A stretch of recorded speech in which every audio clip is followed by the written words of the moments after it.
You cannot hold me or trying to control me.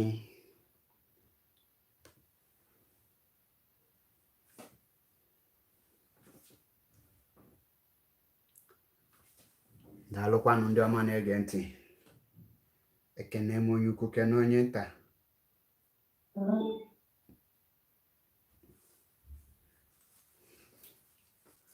Wee sị ka ọ mara anyị niile mma ebe ọ bụ niile na-ege ntị. Ụtụtụ ọma, ehihie ọma, mgbede ọma, ebe ị nọ ya ma alụ gị mma. Onye na n'onu ya na ụbọchị nke taata bụ Maazị Achebe Paul. Maazị Achebe Paul bụ otu onye na-eso ụzọ Maazị Nnamdi Kanu.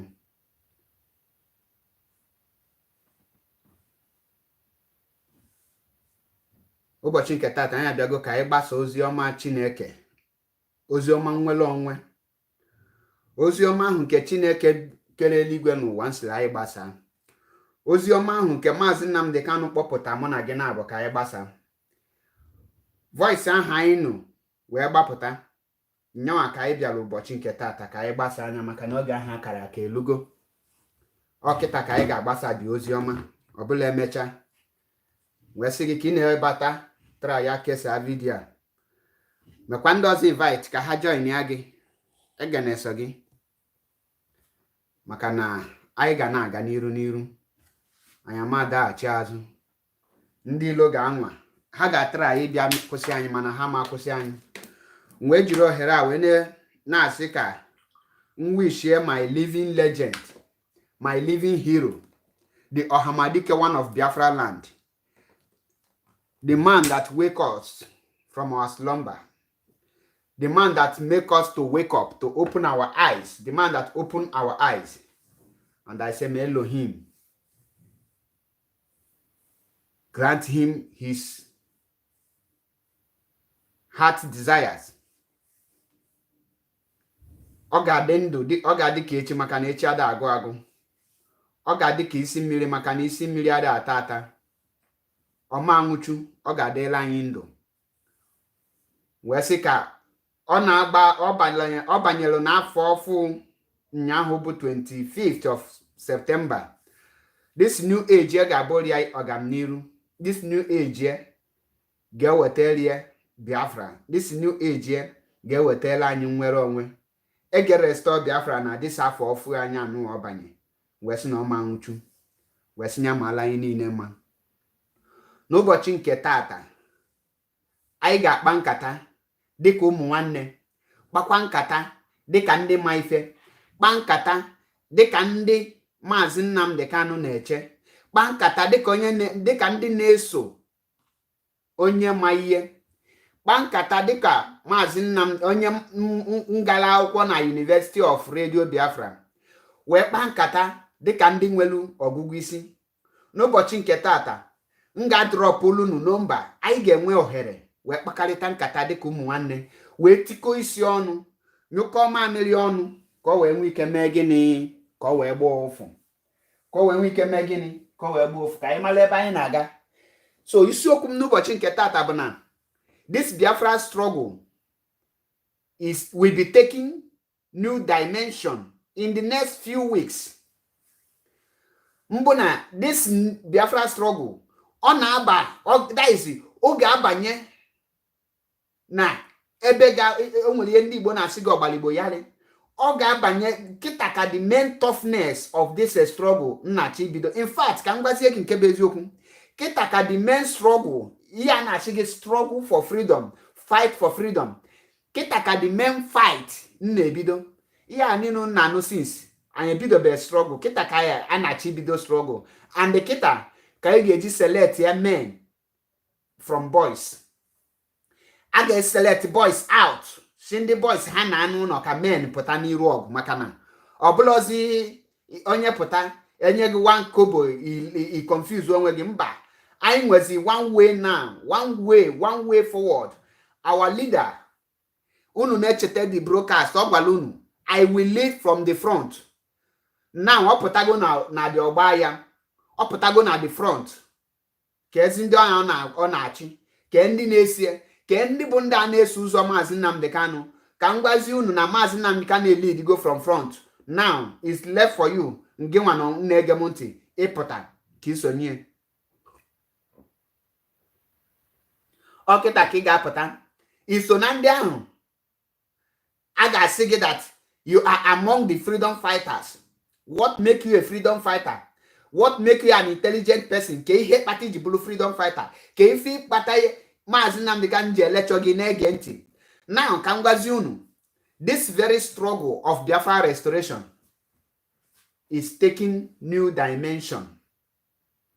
Kitaka the main fight, the main war na-ebido.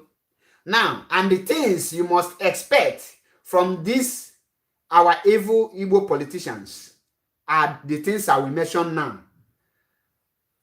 You will be expecting bribe from them. They will bribe many of us, and you will be expecting them to buy many of us. Yes, that is possible. That is what you will be expecting from them. Expect distribution of our ad tax money to some gullible individuals and expect them to accept it, and they will fall apart. Because Nenalego, what na ega destroy Biafra. Can go one thing. Biafra IPOB is indestructible. You can never destroy IPOB. You cannot even scratch IPOB. It will take you 50 years to penetrate the foundation of IPOB, and it will take you another 150 years to shake the foundation of IPOB. Meaning that if you know you can live up to 200 years, only you, that is when you can shake the foundation of IPOB, which me and you know that is impossible. That is impossible mission. Now, Kangwaziunu, our head of DOS, in the person of Maazị Chika Edoziem,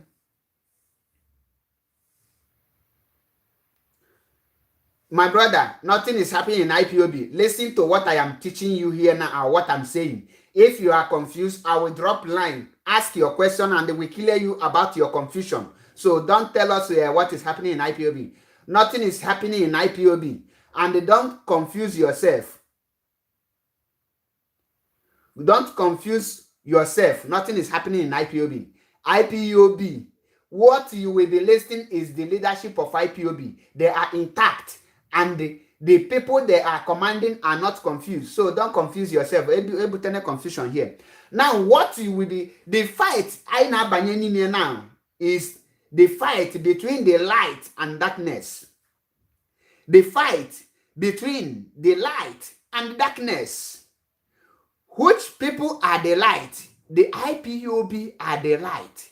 Which people are the darkness? The zoo government and the evil politicians in the east are the darkness. And there is no way the darkness can stop the light. Because no matter how the darkness is thick, no matter the thickness of darkness, a little candle will make it disappear. That is one thing you must know. So this time around, Kangwaziunu, our head of DOS, in the person of Maazị Chika Edoziem, issued two statements. Sorry. Excuse me.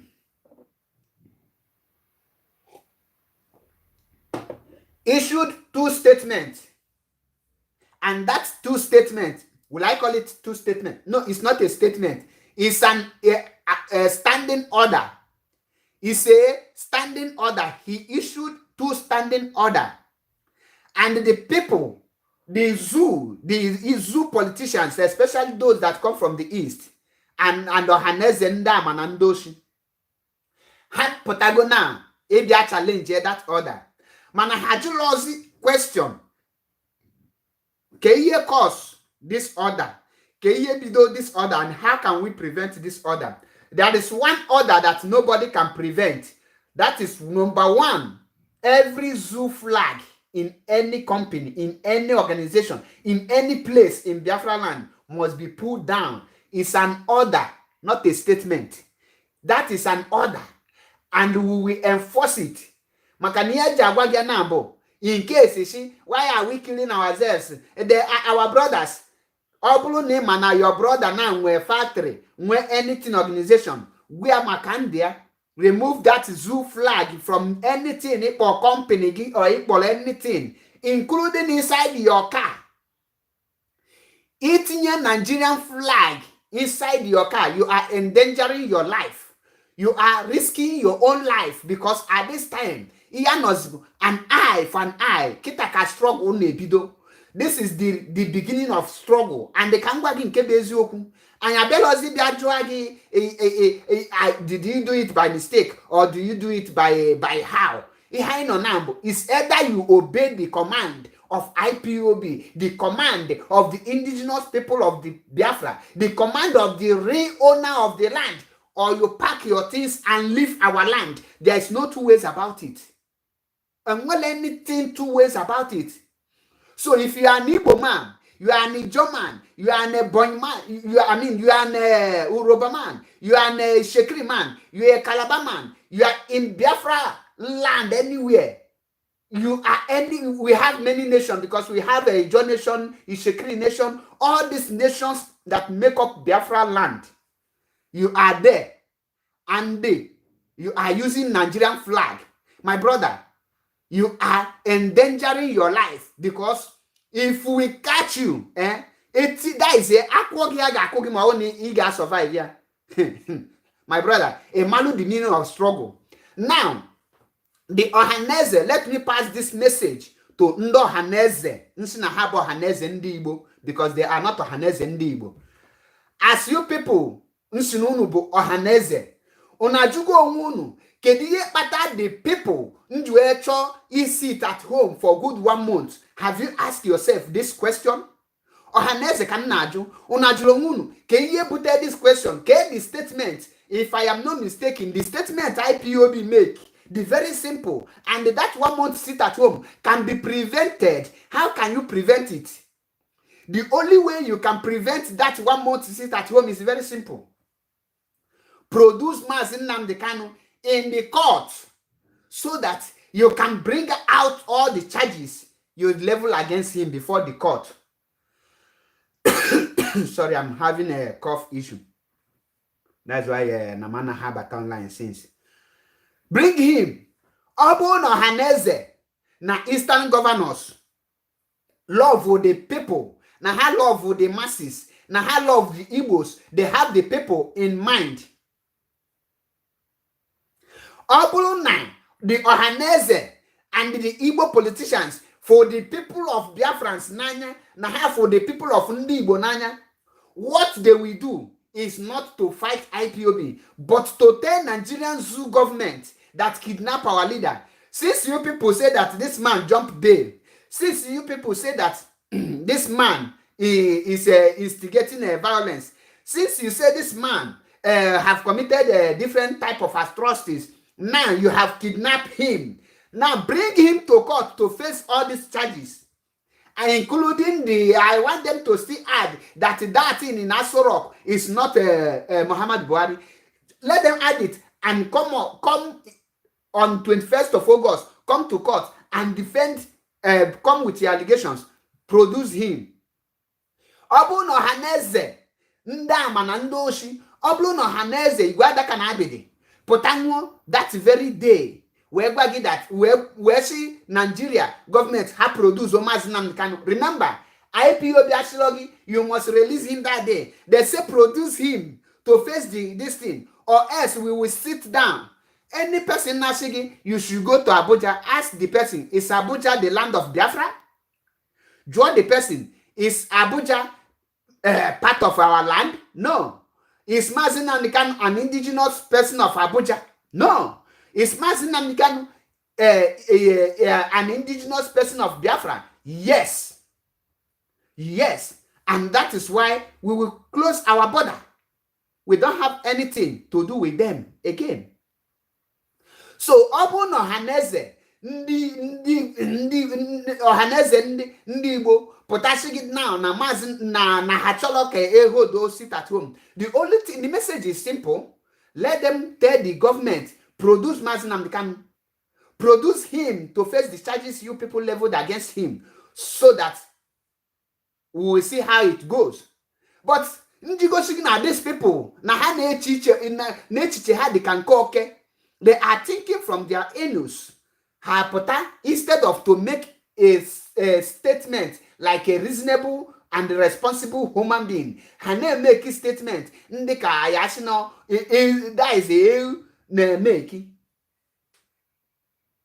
It's very simple. The message of IPOB is very simple. Produce him on the 21st of August, October, so that he will face the charges. Nothing more than that. Why can't you produce him? So you live to tell them, do you know that Obu Nando Hanese and these people, the only thing Nigerian government, give us the reason, the procedures you people use to kidnap Mazi Nnamdi Kanu. Make it public. He is our son. If Gumi can be defending bandits and the northern governors are defending Boko Haram, why are the Ohaneses and the eastern governors, why are they afraid to defend a true son who is trying to protect the land? Now, that is the only way you can stop the 1 month sit at home issued by the IPOB. When I tell you IPOB, don't think that the IPOB I am talking is like the only people on oath. When we say IPOB issued an order, it means over 65 million, because let me say 99.9% of Biafrans issued this statement. So let me tell you, what Nigerian government today is to produce our leader, whom they kidnap in Kenya. Let them produce him in court, and let us see how the judgment will go.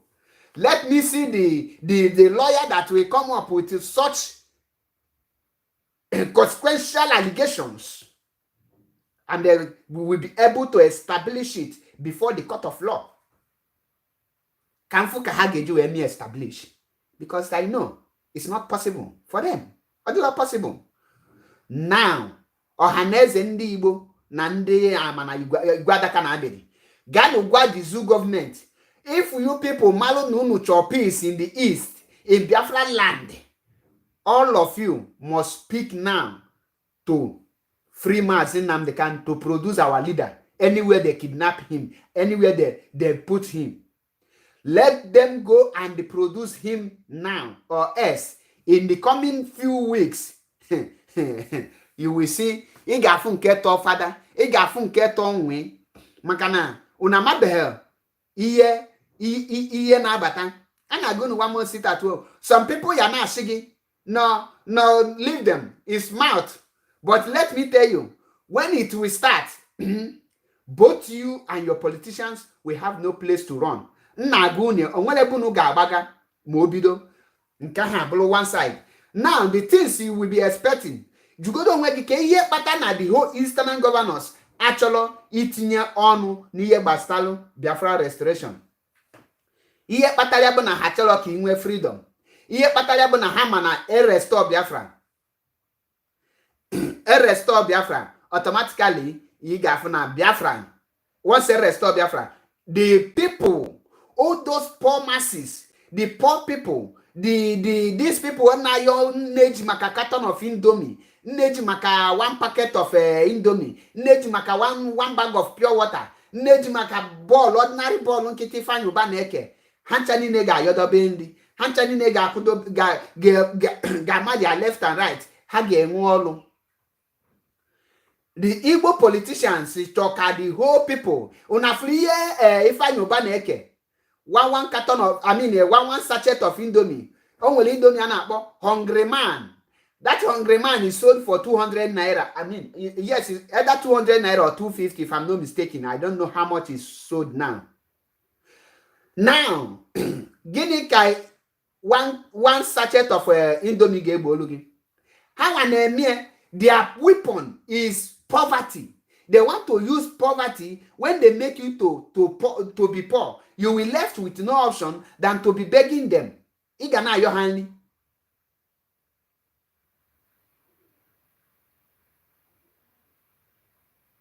Igana your handy. So for you to be begging them 100 naira, 20 naira, that is why na hacholo ka Biafra bia. John Wedi, that campaign if I Uba na-eme that day, ka ebe nwe ụmụ ya nọ, ka ebe ụmụ Ifeanyi Uba nọ, why no okpolu ụmụ ya bịa? So at this point of time, ka m na-agwa gị, ha ga-ewe ego wee bịa, definitely they will price you, they will give you, they will tell you, they will give you some depending on on how you pull weight. Ụfọdụ ka ga-ekwe nkwa machine ọkada, ụfọdụ ka ga-ekwe nkwa keke na pep, ụfọdụ ka ga-ekwe nkwa empty plot of land, ụfọdụ ka ga-ekwe nkwa to become local government chairman when they win governor, ụfọdụ ka ga-ekwe nkwa iji wee nye post, if you fight for me when I become governor, I will make sure that that your daughter that is doing his NYC now, that I will give him, I will give her instant job. All these things are fallacy. All these things are fake promises. John Wegi, Kedife Mbadinu Juju campaign, the same strategies. Kedife Ngigejue campaign, the same strategies. Keife Pito Bijue campaign, the same strategies. Keife Wilio Biatolo Njue campaign, the same strategies. How many of these things have they done? Kedu iye these people megol all this time, all this they have never done any of this promise they are giving you. All these things are to deceive you. The only way they can give that your daughter job is that's here. Halanya front and back. In fact, hagalia boma, lanya monkey, onwe udia amala for there. Emeche nyolu, iye nyolu bu, mbobu on after 1 year, a replace here. Is that work? Obulolu. So, give the expect from any person. Now, if I know Banashigi, he have done this, he have done that. I challenge any person now put up for governorship candidate in Anambra State. Nyanyemu video, ebo condemn golu. The evil plan from the Nigerian government, the evil plan of Willie Obiano. Nyanyemu any video, any of them, all of them na for the Yenemo State. Can any of them condemn golu if hope was the man? Draw Anduba, draw Ifeanyi Uba, draw Soludo. How many of them pogol hope was the Masia? Hope. Ihe na emadiloma kushibu ndị Igbo, kushibu ụmụ Biafra, kushibu ndị Imo. Onwege any of them kulie mba. Ke the reason na ha kulie. Mgbe onye a na-ekulie mgbe ọ na-abụla gọvanọ, mgbe ọ bụ gọvanọ ka ọ ga-abịa kwue. Sorry. Mgbe onye a bụzi gọvanọ ka onye a ga-abịa kwuo jitin. Ọ bụrụ mgbe onye a bụ gọvanọ ka onye a ga-abịa kwue, because onye ahụ ekulie mgbe onye ahụ na-abụla gọvanọ. Maazị Nnamdi Kanu ochewelu mgbe ọ bụrụ gọvanọ ma ọ bụrụ president before ọnụbọgụ nwere onwe. Ochelo ihe kpata na ochelo bụ ọfụ mụ na gị n'anya. That is ochebelo mgbe m ya ga-anwụrụ ka ọ bụrụ igwe ka o wee bịa wolu position of igwe wee kwuba okwu. Mba, o bidoro ikwu okwu mgbe ọ na-abụbeghị igwe. Jụọ ha ncha niile a gịnị kpata na ha ebidobeghị ikwu okwu.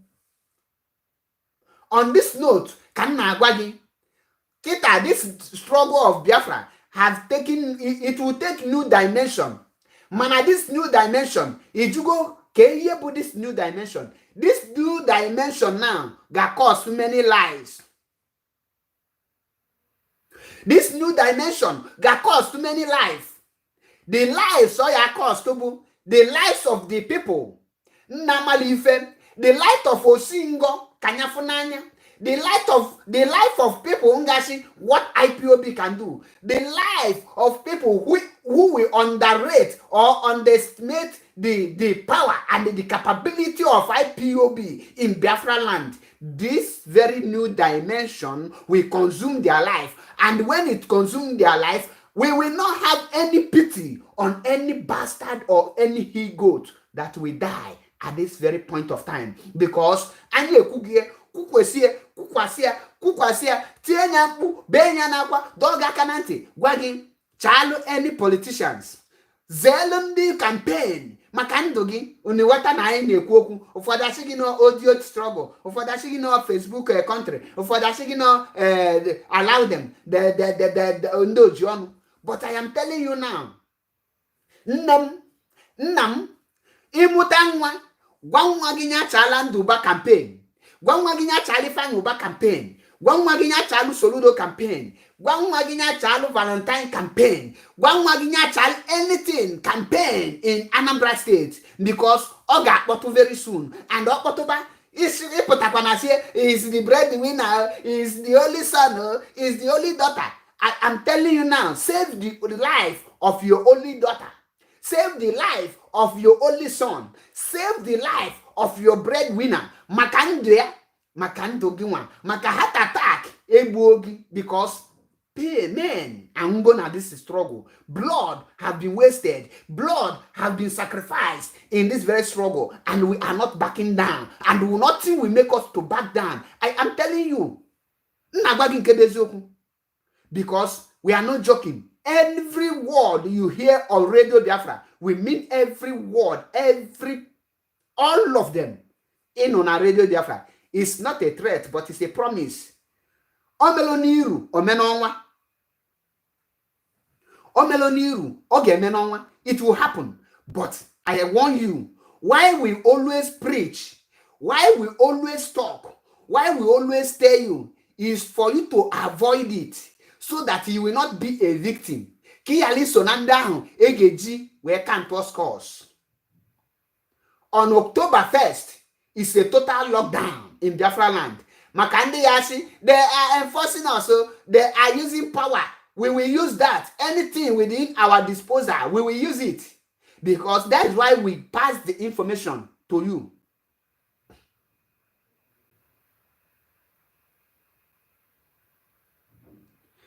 We will pass the information first to you.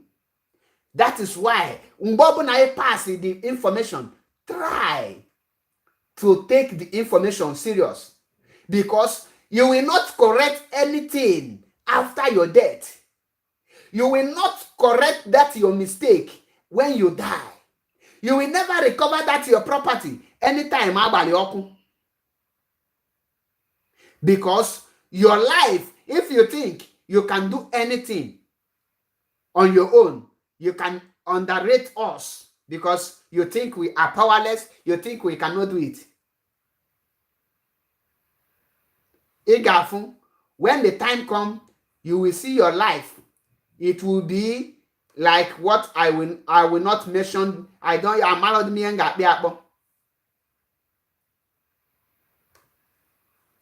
your life, Gadeki, that is your lose can't scores. No level, nothing will happen.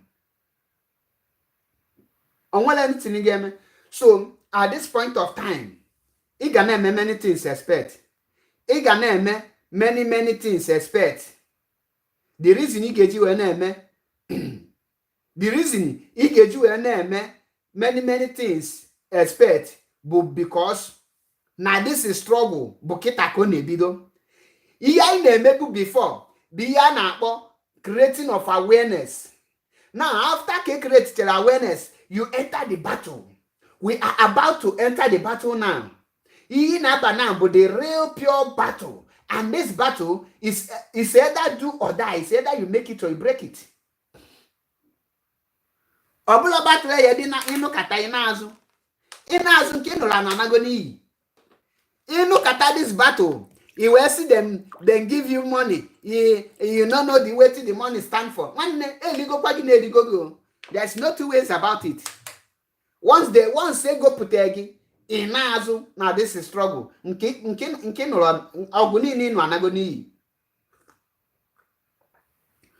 am I trying to tell you this today, this afternoon or evening or morning, depending on your area? At this point of time, our people, if you are not informed, you are deformed. That is why saying that you are not aware. That is why I jagwagi now. aware. No more using of Nigerian flag in Biafra land. Anything in Zoo flag is hereby banished by IPOB, the real owners of Biafra land. Don't endanger your life. Makana one politicians somewhere, Bogalomia Canada, Bogalomia USA, where's the Teziegi, saying 50,000, we're singing Gimbulu Biafra flag, Ngimbulia, Gawana security nechegi, Jugodon Wegi. How many security konyegi? Now how many security koji? Security no kwesogio. No, never sufficient security somewhere. Iwe puta ebi akuboku. Iwe puta ebi akoba. Nwanne ka yali tunye ndu gi kanja agwa gi. Maka na nye egu kitaka egu, that is the main struggle na ebido. Okono fu ya na ekwu ka ngunu. The evil politicians ha ga-eji ego wee pụta. Ha ga-abi go people na ha ga-abi itisa IPOB. Iche na ha ga-agba nkịtị. Jugodo nwe uche gị na-agwa gị na Nigeria, as evil as they are, can kidnap our leader and fold their hands and watch IPOB do their work without buying anyone, without taking any person. One a man is not on the system. You are a novice. You don't know what is happening. If question man at the moment a kidnap our leader, the next thing question able sharpen your brain, open your eyes. We put that thing mass now they can lecture now. We put will you sapanyagi now watch everything. Follow the things mass now can wagi. Don't allow anyone to deceive you. Don't allow anyone to tell you this or that. Don't allow it. Nigerian government must come with money. And we have some what will I call it? Some longer throats. People that has no self control. People that are greedy men. Let me use the word greedy. In us, I'm not telling you that every IPOB is 100% perfect. No. And where some people need greedy. Ego. Because the reason hajanego, oh, maybe this Biafra will not come this year. Let me pretend. The main people are nalego, oblo hawaga maputozubo, castigate remember. Haga behanalego, or how I get dish out information to some people, ha leak some secret. How I get choose people ne broadcasting, nebezie ha bribe, nebezie hoku no. See ha attacking this person. This person is doing something wrong. Attack. Oh yeah, because you have work, be attacking him, expose her, call her name, call her all kind of name. When those main people lego, yeah, you change. Oblu ni nwere uche, obu ni dilo wise, obu ni nwere ya na akpo. That is ni na reason okwu well. You will become a victim. They will use you to achieve their dream. And when they use you to achieve their dream, you will be left alone. Ege make ya na akpo use and dump. Ha ge use ga dump ogi after ka ha use tabi. Ha will evil mission.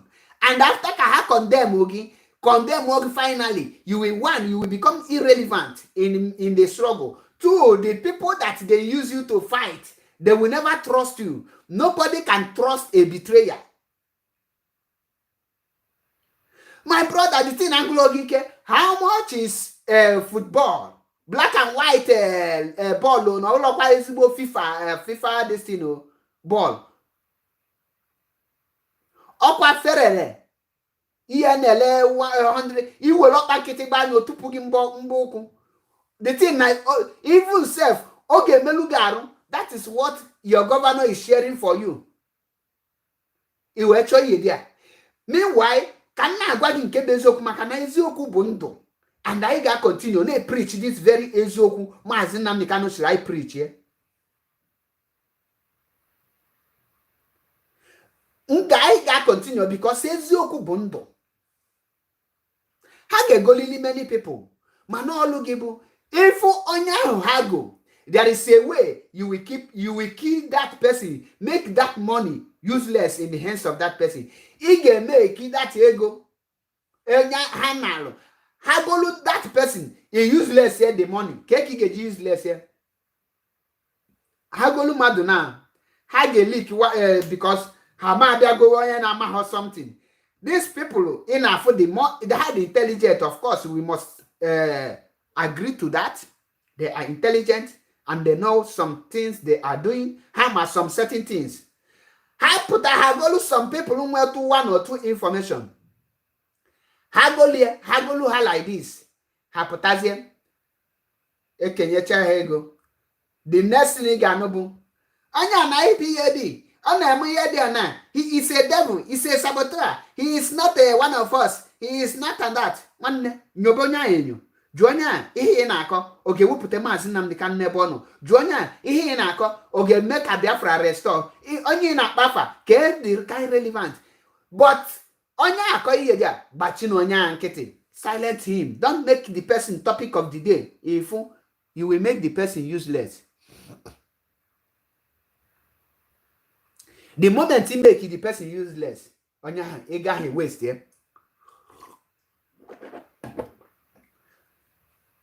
Can you know good example? Mgbe the Buhari and the Igbo governors Ngolu Chemefo. Mgbe Buhari na Eastern governors Ngolu Chemefo. Unachoputali yeme with the strategies, very good strategies, were masterminded by Uchemefo. The strategies Uchemefo you put at that time. All na Maazị Nnamdi Kanu abụrụ master planner. And the guys in Yabo, he put on ike niile na nebe Nike Chukwu brain nina madu dindo na brain Maazị Nnamdi Kanu. Mgbe kangwa gikebe eziokwu. Apart from Maazị Nnamdi Kanu, are there only any person willing matching with the strategies which Uchemefo did that time? It will Kosa Biafra. The only person did that key of how to stop Uchemefo Maazị Nnamdi Kanu. And that is why he stopped him. Kangunu, Mbego Uchemefo, listen attentively. He pick at this point. Uchemefo, on go na IPOB. Oh my name were people in the hot tempered na IPOB. And where many people on Hana Baka. The only plan Uchemefo Jibuna, Oputa, the attack Maazị Nnamdi Kanu, Okwo one or two things, or lay false allegation on Maazị Nnamdi Kanu. Definitely, Maazị Nnamdi Kanu Yabi defend Onwe Abi. And at the process of defending himself, okay, one or two things Nyanu Uchemefo discuss Abi, Iyana Ebu leaking of information. So, Mboku one, Uchemefo kwa one, Maazị Nnamdi Kanu kantanya sinobulo na, yoge kulili no nenya nyaku. Information after. Man immediately, Uchemefo puta.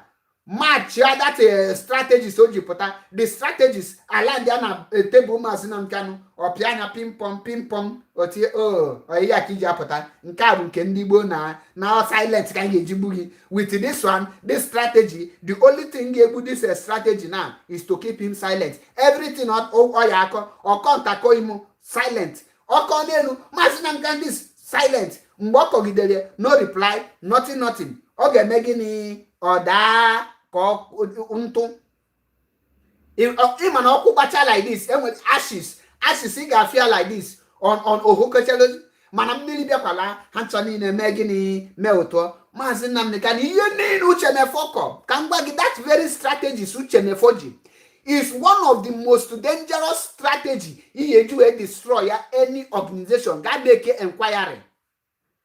It will take extraordinary brain knowledge to stop such strategies. Obu nimwelo need fast in thinking.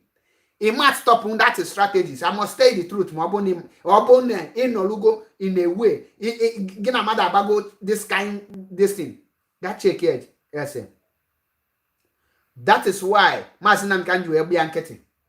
Ihe ni na oko gido onwele extend okolu ojuzi ese opotaputazi ya nonu. Why is Maazị Nnamdi Kanu not responding to my accusation and my words? Why is he keeping silent? He said it. Mba kigejim that na Maazị Nnamdi Kanu emege gini all the whole money on akogolu mazinam can you use less again because here you advance after you finish your work. When we see result, we pay you balance.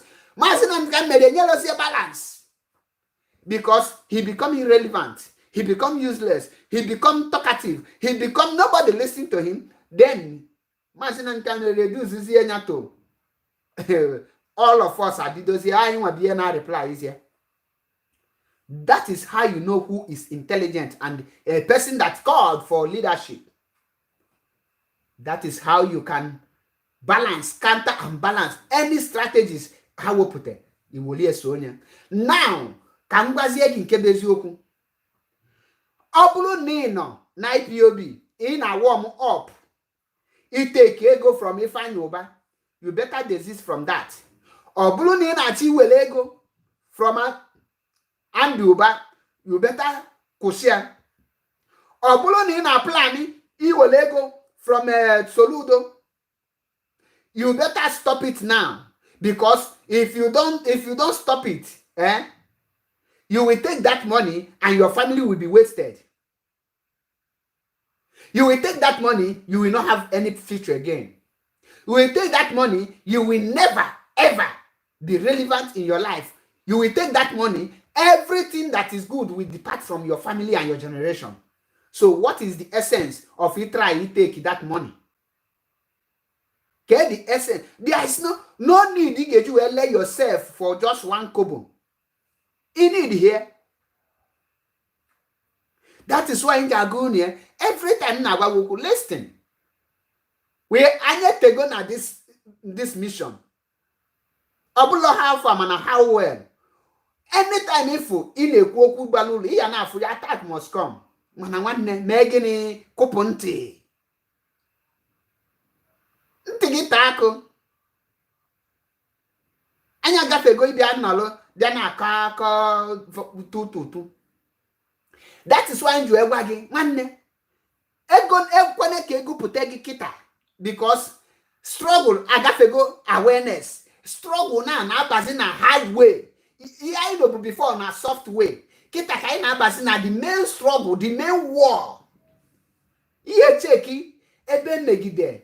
Iwe know this announcement. Every flag, every zoo flag must be brought down in Biafra land. Iwoli legi gweze gonu. Juan wegese. Where are we going? What will happen next?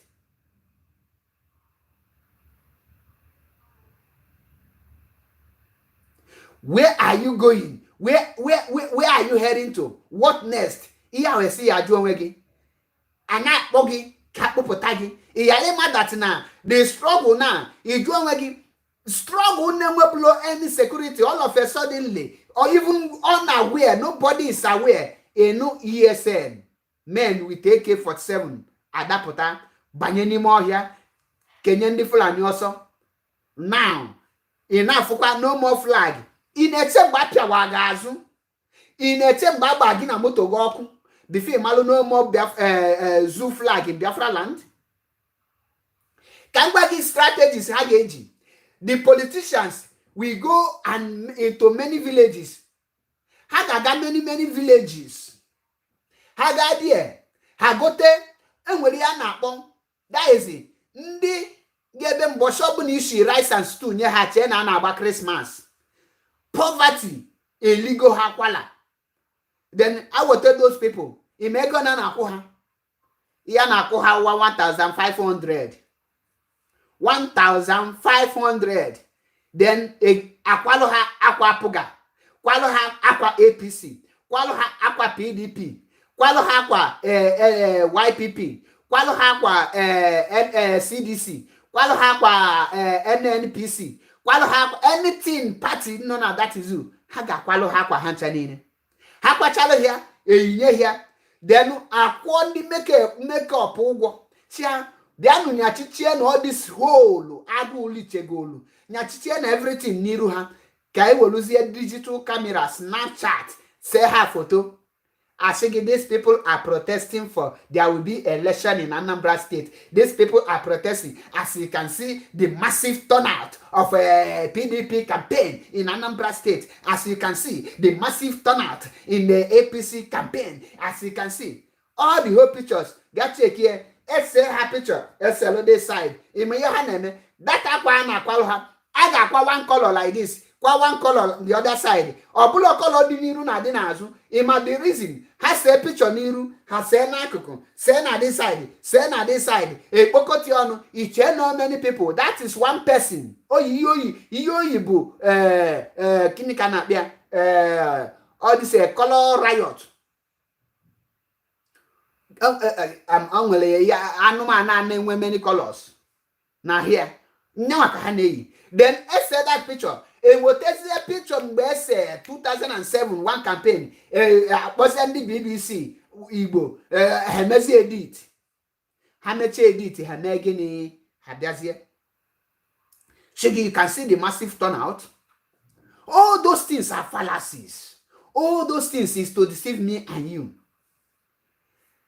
Immediately after those things, once camera banyu, imagine anako a feature, if anako everything. That is why you be Ghana some houses today in villages. If the man and one na meeting, akwo jabia meeting ba akwa apoga. And village meeting, akwo ge change. Oyilo nke apogo, oyilo nke PDP. The only akwa ha na-enwe n'ime no habu burial clothes, campaign clothes, and marriage clothes. Had they wear personal clothes because he engage akwa. So, therefore, those kind poor people, don't blame them because that is the weapon and the strategies of every Igbo politician in Biafra land today. All of them. Hachoki remain in poor so that they can use you anytime and dump you anytime without you asking any question. And a poor man is like a bat in the zoo. Also, you need a kangwagia.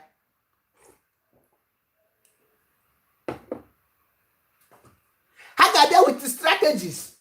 I need to the Igwe. She that I have the as a governor. If you support me, I will make sure that nobody will remove your kingship certificate. But if you don't support me, I will still give you because I took that power of a governor. Na a governor will write in a pigwe sati.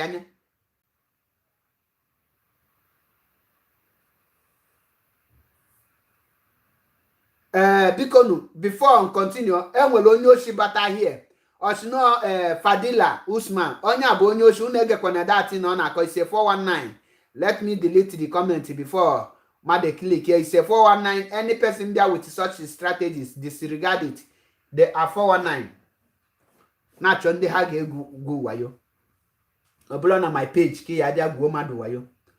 So my people, brothers and sisters, Kangunu Kebezoku had many strategies. Had a jebolu ndabolos. All those people, those agboro, igonye higbo, he big hasecha, hamalozi fanako, ke ife je go ha to hijack ballot paper. Had that potentially your vote is your power. Draw her who Pozanima who voted him. At least God get the interview of Chukuma Soludo, the Apoga, the criminal Napotana Apoga. Also that if Anambra State now Anambra vote that what happened in Imo State will happen in Anambra State. Join me what happened in Imo State. So name that the Anambarians can vote, but the Supreme Court can put any person they want. So what's the essence of calling them to come and vote? Kede, why you not vote? You cannot, you're not supposed. So these things can happen. There will be no election in Anambra State. There will be no election in Biafra land. Imutangwa, one maginya menya void. On a general campaign, go attending any campaign in Biafra land, you have 90% of possibility to die at the process of that campaign. Isim na security no there. If there is a security, ask yourself, what will be your fate when men and the security exchange bullet? You that is telling me there is security and exchange bullet, what will be your fate?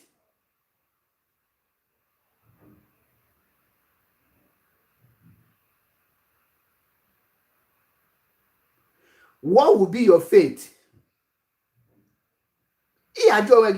What will be your fate? Abula by Epota, okay, this and that.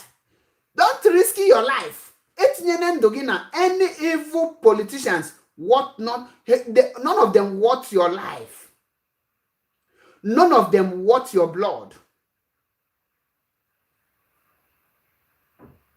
Until any of them want your blood. So why do you want to die for them?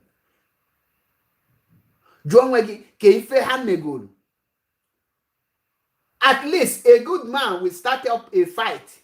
Not only when you are governor before you fight. Obulo saw some people governor king are fighting for your people. How many of them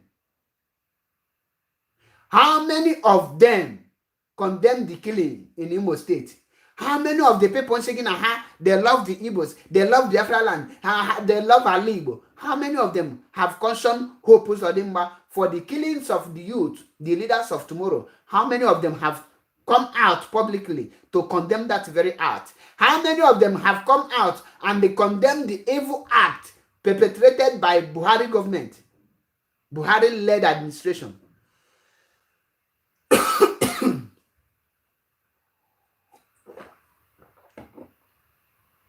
One day, that is why Njagwagi. That is why Njagwagi avoid anything in election. Avoid the Nigerian flag, especially now. Avoid Nigerian flag and avoid anything campaign, because there will be no election in Biafra land. They will come with their fake money. They will come with their evil money. They will come to bribe you. They will come to use you to instigate a fight. They will tell you, the IPOB, they are not doing it right. Why are they not considering the promises? Why the IPOB not thinking about our widows? What will happen to our people who feed on their daily basis work? They will come with all manner of nonsense in the name of strategies. They can even use your own coordinator. They can even use your own brother. They can even use your father. They will ask you, you that is doing Okada, if they say sit at home, what will you use to feed yourself? Ask them. When they tell you to sit at home for 3-4 months because of coronavirus, what do they provide for you and how did you survive? Is it not the same this mass in Nnamdi Kanu that is in prison today, that they kidnap? Buy more than 5 trailers bags of rice, more than 400,000 bags of rice.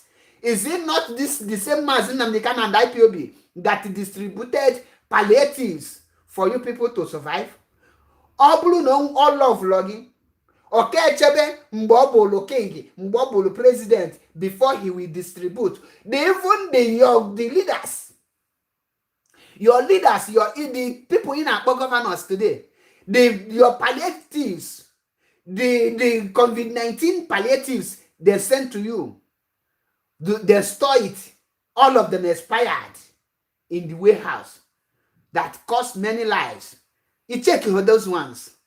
The man who rescued you out of his love for you is now they kidnap him. And all you can think is 1 day sit at home is too much. 2 days sit at home is too much. 1 month sit at home is too much. Is that not act of wickedness or noble act of wickedness? Come drug. Don't think that the politicians will fold their hands and wet you. Don't think that. They will come with many strategies. How they go many people are classily there? How they classily? See, they are not thinking of you. They don't love you. This and that. Ask them, you politician, do you love me? Which job have you created for me? What are the infrastructures in Biafra land? Mention one federal presence in Biafra land. There is not. All these politicians, let me tell you one after the other. During the time of Peter Obi, when Veggie Tiaba contested for governor, when Peter Obi impeached, governorship election that Anduba won the election. Under 1 week, Anduba sold the Anambra property. Anambra state properties, Anduba sell it. When he was confronted and asked, why did you say it? He said that he spent a lot of money during the campaign. He want to recover it, the loans he took. And such person is coming out again and they are following him. That means he will use you as a collateral security. He will not only sell you, but he will use you and your family and your life futures for a collateral security in order to recover what you have lost. Any person that contested, first time the person failed, second time the person failed, third time he failed, don't ever vote for the person because the person is coming for a revenge. And Soludo is coming for revenge. Soludo have contested several times, he failed. Anduba have contested several times, he failed. If I know about the same thing, all of them are coming for a revenge.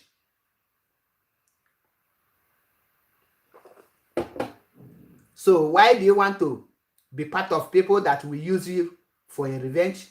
People that will ransack you? People that will use your blood as a money tea? Why are you following them around? What happened to your senses? They will bribe many people. They will bribe many market leaders. They will bribe many market women. They will bribe many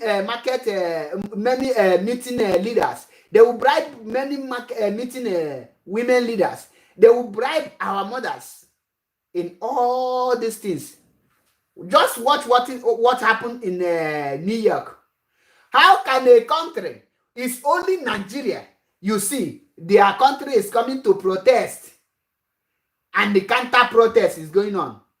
Why is there any other country from China? Why is China not protesting for the bad governance? Why is Italy not protesting in the UN? Why is Germany? Why is France? Why are they not protesting? Why Finland did not protest for the ongoing United Nations? Why? But the zoo government, you can see it by yourself. That no country can recognize IPOB as a terrorist. When that idiot, the imposter, Njelu na the meeting, the terrorists in Nigeria, Boko Haram Kopo. Why none of the president of the whole world Kopo IPOB terrorists? Kahajuanya question. What make an IPOB a terrorist? What are the characteristics of terrorists? What? And well, any of them joke. Why now? The fear, because some are that the world we ask him, how did you proscribe these people? How do they become a terrorist? What makes them terrorists? What have they done? In what way? But do you hear him? He only mentioned Boko Haram. Because that is the only recognized terrorists, and the bandits are members of Boko Haram. Boko Haram is the leader of all Mieti Allah and the bandits, all the Fulanis. Boko Haram are their headquarters. All those ones are operating under the canopy, under the umbrella of Boko Haram. Any person that is Boko Haram leader is the leader of bandits and Mieti Allah. No two ways about it. Nothing you can tell me about it. That is the truth and nothing but the truth. We are here to speak the truth because only the truth gets set and free. Time of actually don't pass. Everything will stage. This struggle now is taking new dimension. And that new dimension is either we make it or we break it. Either they give us Biafra in peace or we take it in pieces. No part of the world can call us terrorists because we are doing the right thing. We are not doing things like bandits.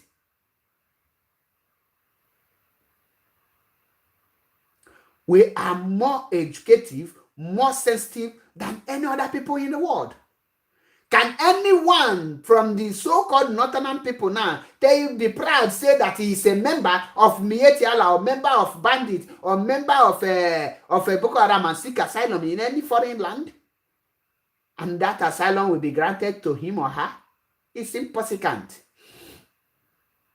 That is why you will be seeing names like Sadio Umar on Facebook. All those things, names in are fake accounts, uncircumcised amoebas. And they come poop. They would like to distract you. They would like to put you down. They would like to talk rubbish. Makageni, they all have cow brain, rust brain. You cannot challenge IPOB and remain the same. The moment you stand, you make IPOB your enemy, your life will never remain the same. Igade can click over. Igade can pay for 1 year, don't point for one dustbin for 2 years without anyone touching it. Got cheated such a quack for corner. If you caro there.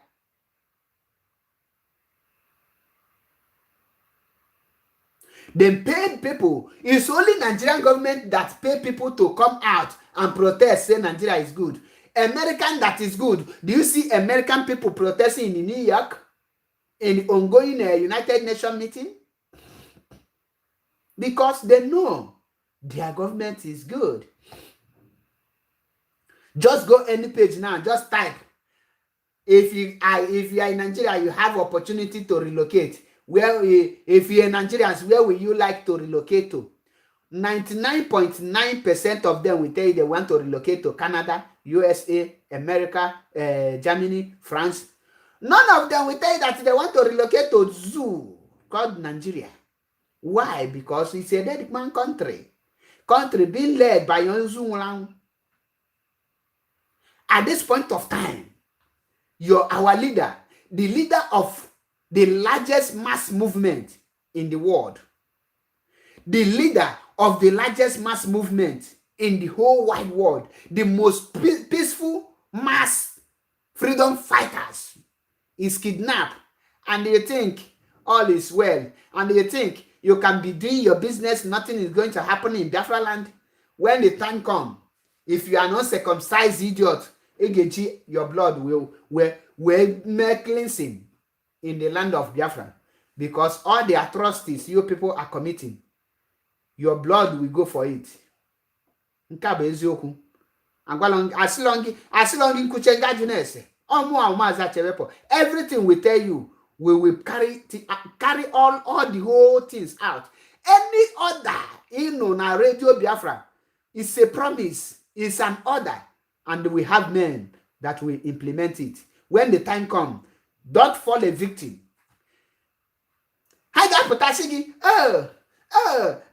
You don't consider our widow, those that are selling ogu, selling tomatoes. If you go for lockdown, how can they be selling their tomatoes? How can they be selling their ogu? Ask them. If there is any war now, how would they be selling their ogu? How would they will be selling their ogu is called pork in English, Abi. How would they be selling their tomato? Tell them, if war starts now, how would they be selling all those things? We are about to enter the war. People understand. Some people, some slave, you are good in making research for gossip, but you are not good in knowing what will befall on you. You are not good in knowing what will happen to your people, to rescue your people. We are good in telling people what is going to happen to them in no short time. Thank you, Pumpkin Leaf. Thank you, Kelechi Emmanuel. Pumpkin, exactly. That is why I know all those things. Ask people when Mbanlo or go Biafra before. ka ha kọọlụ gị akụkọ. Anyị achọla ịnụ ọgụ, ọhaneze si gị na ha chọrọ ka anụ ọgụ, then let them do the needful. What are this needful? Gịnị bụ this needful ha ga-eme? The needful is to bring Mazi Nnamdi Kanu out, unconditional release. You cannot give him any condition, not even one, even quarter. Don't try it. And tell us date for referendum. Adam aka na ịma aka na ala Biafra isola nini. Ịma IPOB aka iwola na zelu mmiri. Highest some newspaper bu onye. Highest Vanguard ebu ogi. You have gone, you are gone, you are gone. No two ways about it. Onwe ihe again. Nwanne on October 1st, isi na ihe na-eme nwere isi pụta ka ebelisi gị tinye. Ananya na ha agbakọzi ọnụ. At least people are testifying it now. BBC Igbo, CNN is busy labeling IPOB, all manner of name. But we are we don't care about. There is a time will come. Have a topic to write on. This time around, oh my God. A time will come. They will know that men are no longer smiling. We have died enough. They have killed us enough. They have pushed us to the wall. Now they will let them expect the result. He provoke gang beyond any other thing. And this is time for us to react. And you know our reaction. It's like an acid reaction. And you know how dangerous it is. You know how vampire suck. That is how we are going to suck them. October 1st is total lockdown. Kangu nukebezoku. Amalugam their strategies. They will come up and tell you what plan, how many people will you support to feed. Any man that cannot lock his shop 1 week, ask yourself, so all your begging arrow, when you are sick for 1 week, must still be doing your business, so you cannot rescue your life. So once a sickness hold you will be going to work with your sick body. How will you be surviving? Use like as the way you will survive when you are sick and you don't go shop. Survive like that in the next coming few weeks. Because after this war, one thing is sure. At the end, Biafra must come. We will win. That is why we are IPOB. Madonna Gwagi that at this point of time, anyone can deceive you. Any person seen a deceive you. If you partake anything to destroy IPOB or anything coup or anything, the person is inconsequential. The person had not worthy to be called an IPOB member. You are not worthy to speak, because if you can be taken out by ordinary male voice upon how Mazi Nnamdi Kanu educate you, someone somewhere will deceive you lightly. You are not worthy to be called an IPOB freedom fighter. I must tell you the truth. You must be ashamed of yourself. Any person in find your bad goal this time, you are not Mazi Nnamdi Kanu follower. Any person, Charles Soludo, Ngopute, na IPOB, you are not worthy to be called an IPOB. Because I will tell you, what are you learning from Mazi Nnamdi Kanu? Thank you, my brother. Oh, this cough, but I told me be on air since the thing spirit my spirit at rest in or without a preach the gospel of truth. Because nechete nambe mazinia non ona yagodaru ona apota. So I have to do what I'm supposed to do.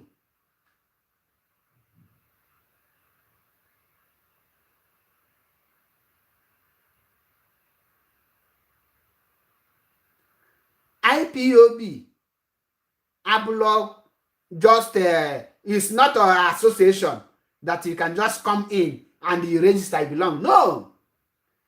IPOB is a nation, it's a country. Biafra is a nation.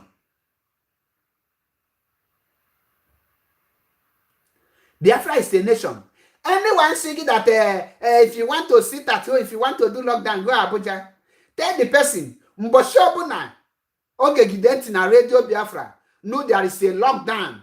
Nyapota challenge na street of Biafra. Kamalu who own the town. Mbak oge jima, kwa na ndi mmụọ ese ya aka ntị se chie nya ntị. Onwe ye problem forever. Imalo nibu uncircumcised Fulani, October 1st, okunu makeje polish issue. Come out and police and be working. Biakuba na ping pang na street of Biafra. Kenye eginando. Okay, makeje hawk sugar cane, carrot. It's in neighborhood Biafra. You a Fulani man, you an Hausa man, you are anything. You a Niger idiot. Biana Biafra land. Come and hug your sugar cane. Bia come and sell your onions. Come and sell your rice and beans on October 1st. Keno dia. Or biasini in a match. In match born with no. Echimohera we na do our mothers Sakamanti. Let me warn our mothers in Biafra land. They will tell you, come out, carry your children so that they will go for matching. I pity you. You want to lose your child. You carry your child for good 9 months. And because of 1,000 naira, or because of 2,000 naira, you give your child your 9 months labor to go and die for just ordinary carrying zoo flag. What will you benefit you? Why do you give birth to that child at all? You better use that your child for money ritual than to allow to use the person to die for zoo. Okay, logi money use umaga no gwego. At least you will use bandos because that your daughter, that your son, that your child will never come back alive. And the only gain you will gain after his or her death is for newspaper to write your name. Your name will be in the Nation Vanguard newspaper. That is the only thing you will become popular by losing the breadwinner. End of the day, you can develop any kind of nonsense hatred. That will not make Biafra not come. No matter the amount of hatred any idiot will ever IPOB, that will not stop IPOB. The more you hate us, the more we move forward. The more you think you are hating us, the more you are trying to stop us, the more we march forward. Because we are God's, we are the children of Tukwokika. And yet then, what you will talk, we don't care about it. Highest cause you can cause us is we are jobless, we are uneducated, only for zing will they leave them. They are miscreant. That is the only English you can use. Leave them. They are jobless. Leave them. They are not maker. But after you say it, okay,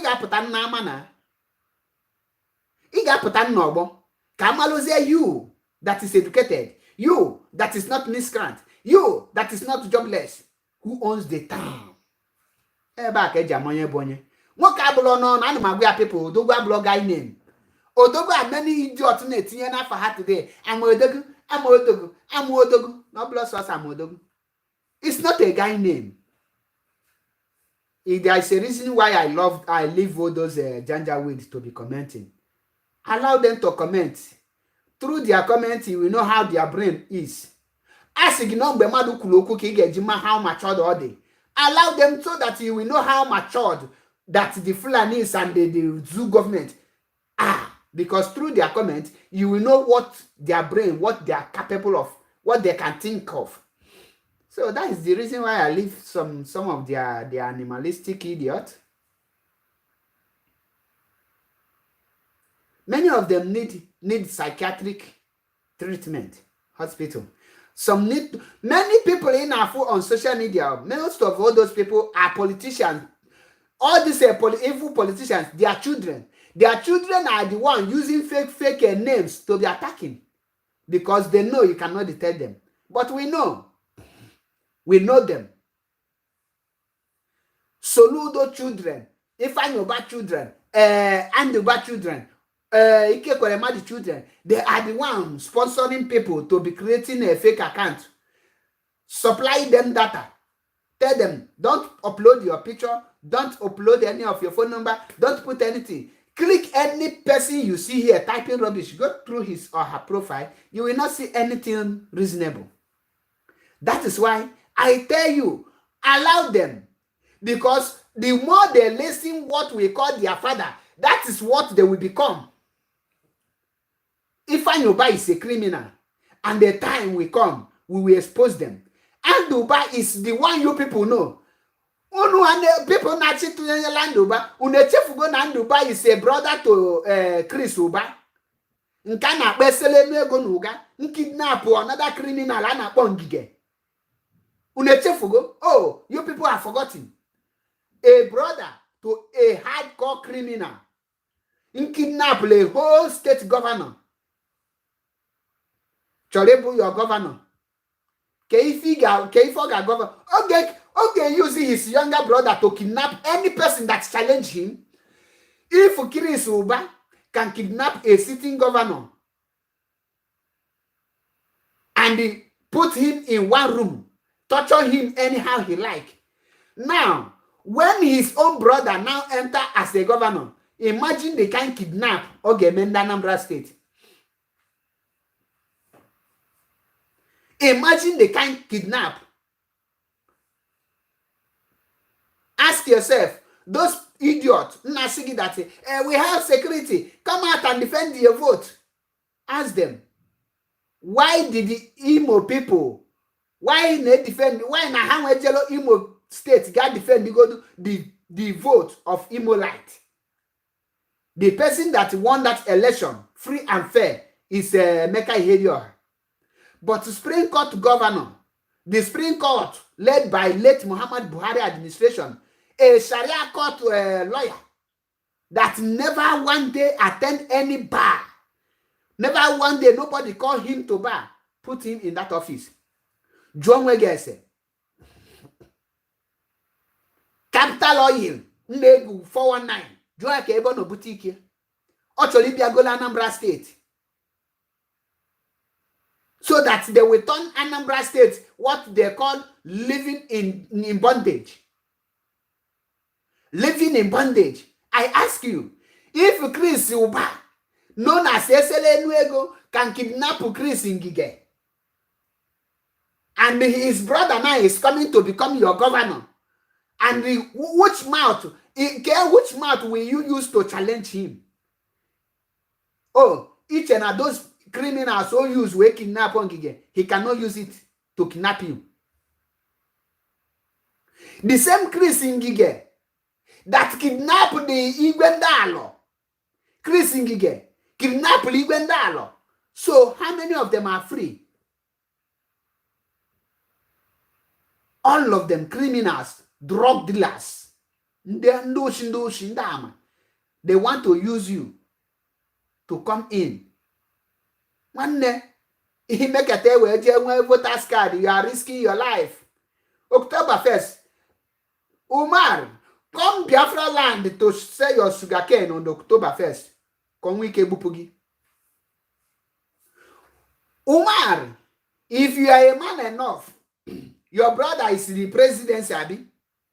Come to Biafra land to sell anything on October 1st or October 21st.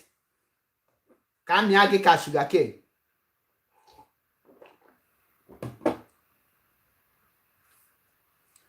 Why they find Ubah?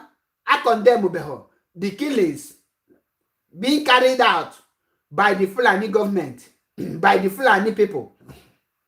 Oh, on the chamber governor, before they speak out. Manosig na influence, na connection. Or use his connection to stop the killing by the Fulani. Or use the connection to stop the massacre. Or use the connection to bring federal infrastructures. The only thing he use his connection to do is to buy Anambra State football and turn it to private business. And if you ask him, he will tell you that he is doing well. It might be your personal business. Some people will tell you that he is helping people. Which help? On your call help. He do his business. A time will come, they will hear me They will have no place. Ejim those their histories on well any criminal. Na potadi na mala how his past history. Mboshobu na nchom potangwagi their history. Chasi Soludo, the retired CBN governor. During his reign as a CBN governor, let him come out and tell me how many Anambarians that he gives job.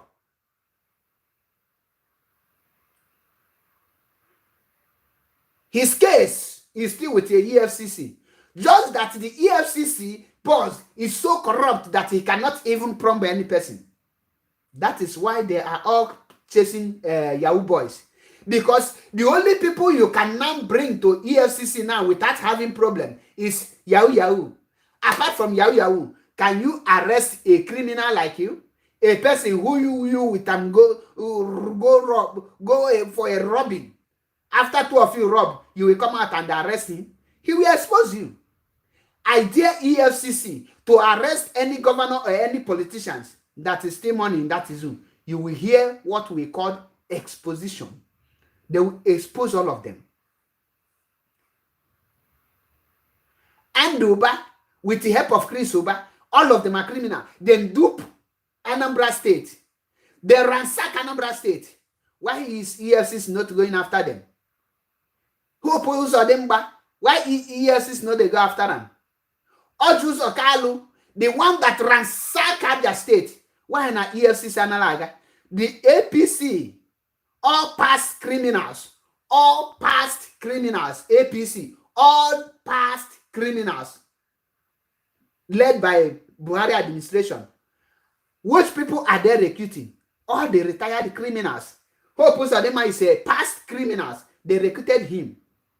Chris Uba is another past criminals. Chris Ngige, criminal. Fani Kayode is even his own is a upcoming retired criminal. They are recruiting them. Rocha Saturausa is a past criminal. Check out the whole APC. All of them past criminals. It's what Oshomole is a past criminal. It's a thief. Go and check all the people running Nigerian politics today. They have one case to answer. One and all of them are under investigation.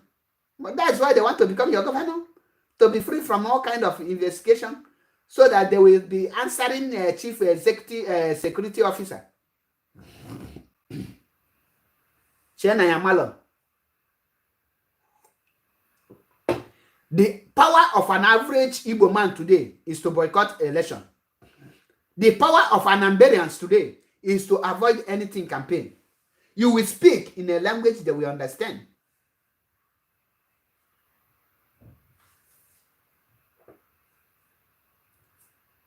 How can you challenge them? You cannot challenge them by gun. You cannot challenge them by cutlass. You cannot challenge them with money. How can you challenge them? Sit in your house. When they come out and they don't see anyone, they will know you are speaking the language they will understand.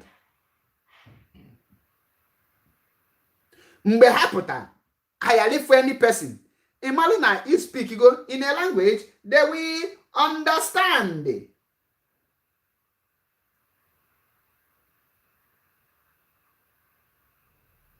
Because that is how we roll. Not then say. Abulo then say. I challenge any person to tell me all of them actually they love Igbos. They want your goodness. They want a betterment, for your own good. Why? How many of them have condemned the killing by Hope Uzodinma, the Supreme Court administrator? None of them can do that. And when any of them get near, because of Guinea, they are all evil. Because of Guinea, they are all evil. That is why they cannot do it. That is why I am telling you now, right now, that the only way, the only power you have now is to boycott anything campaign, boycott anything election, boycott anything boycottable.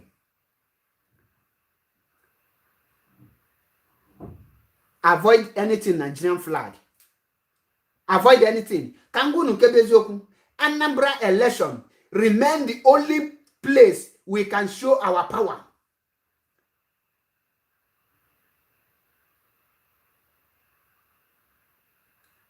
Thank you, Remy Ike. Remy Ike right here, he say, it is not boycott, but no election.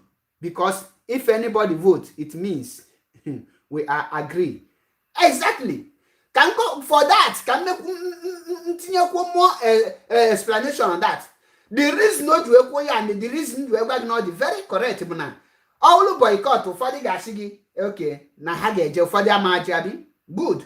Mana there is no buna. A man where they work for this boycott. So on that day is total ghost town. Sit at home.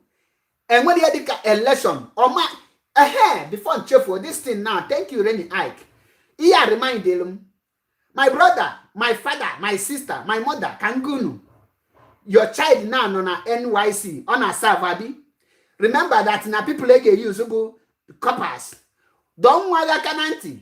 Gana Asia nyaga na any pool unit in Anambra State. Ona ganya bulak patiozie. That is the you train your daughter or you got primary school, guy secondary school, guy university, we sponsor everything, the whole money. What we are now, avoid anything. Pool unit. Asia no nyawa yeje conduct or maruka no ga tunye ndu ade. We are whole ha. No well every right. Egwa ha na nyade eje anything election. That is not experience. Ona serve, nya serve kana to his own life. Unu abundi copper. Agemelunu egun increase from 31,000. Asking give yawa get cut out and again 100,000. Obiama pogi in your life. Poverty leave me go gina. If you be 100,000 anya a mapota iganu. And when you die, ask yourself who will not pay you the money? Because the payment is after the election. Now there is no election, then kill you. That means you have not carried out any job, you have not done anything. Nobody will pay you, no payment, no salary. Why do you want to risk your life? Let me warn you. There is nothing like election. If you're a youth copper, you have suffered. You know what distress you pass in that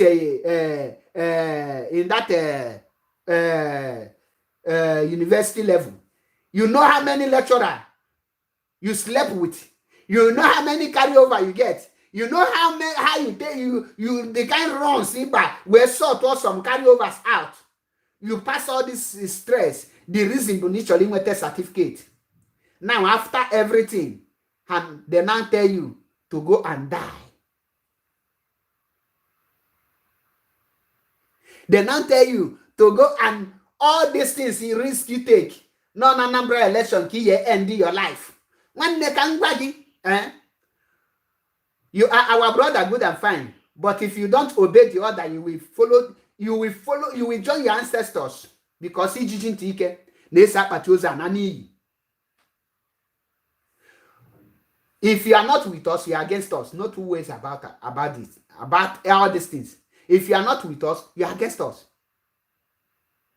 So Hasigi, now after this thing, we will pay you 100,000, double your allowances. Ask them, is that what your life worth?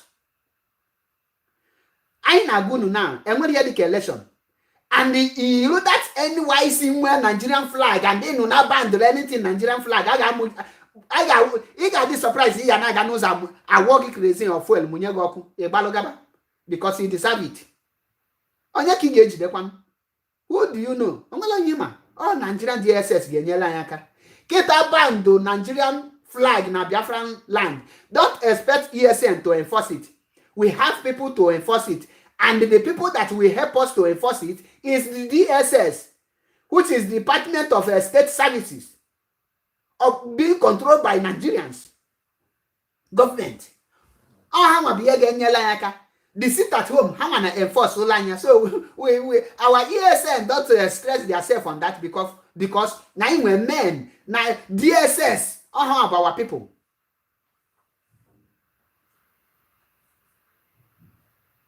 So that is why nji agwa gị na echekwana na okay na egbuo gị DSS will not investigate.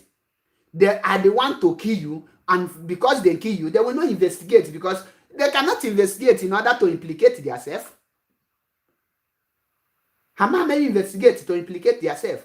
That is why now there are things you need to avoid in the coming weeks.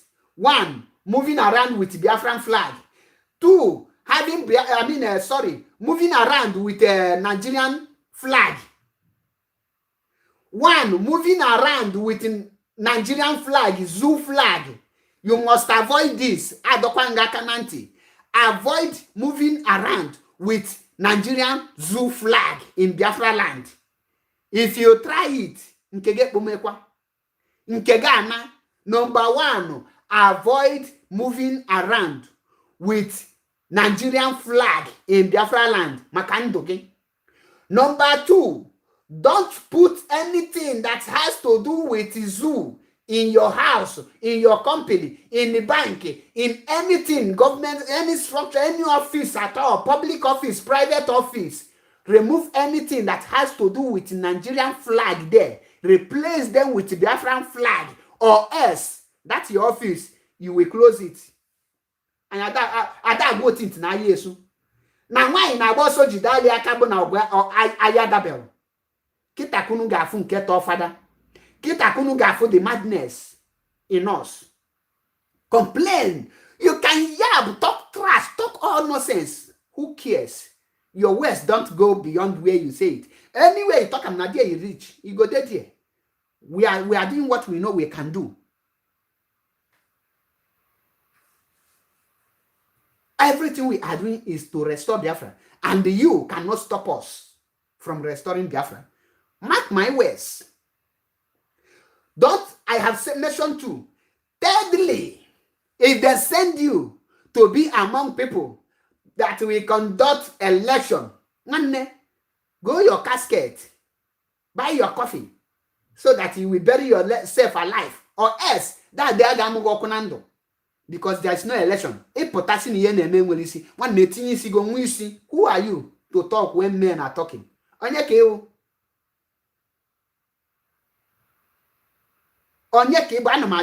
are you to challenge the owners, the real owners of the land? Oh, it's a Biafra restoration saga na Facebook. Some of you, we are joking. Some of you, everything that we are doing, anything in our radio Biafra, we are not joking. Every word you see, you hear in radio Biafra that come from the head of the DOS, come from Mazi Nnamdi Kanu, it's an order and it must be enforced. That is why we are saying that the struggle is now taking new dimension. We are now moving forward. And if you choose to die for useless country called Nigeria, so be it. Rest in peace in advance. We will not shake. Yes, bloggers will use your dead corpse to post it. They will say it's IPOB, some will say DSS, some will say unknown government. That is all you need to, that is the only thing you will hear. But you are dead, you are dead. Your mother will be crying, your father will be crying. Especially he's the breadwinner. So, those of you, Egejiego Wela Potabu, look that amount you will not see it. Then another thing you will avoid is to come out to have a protest, to lead protest against IPOB. Any of you make it that area. You can mention protest na house by house, abi. John Wegi. Mbunu na house by house, DSS amaki gunu nine. Hajuze wayo na babu unu because he leak go some secret to you people. Una patagona ababu chezi unu ha megini attack you no government. If for the reason na gunu the fact and figures. I be how here be call to DSS, the Nigerian DSS, the masked police people, they are the one to use you.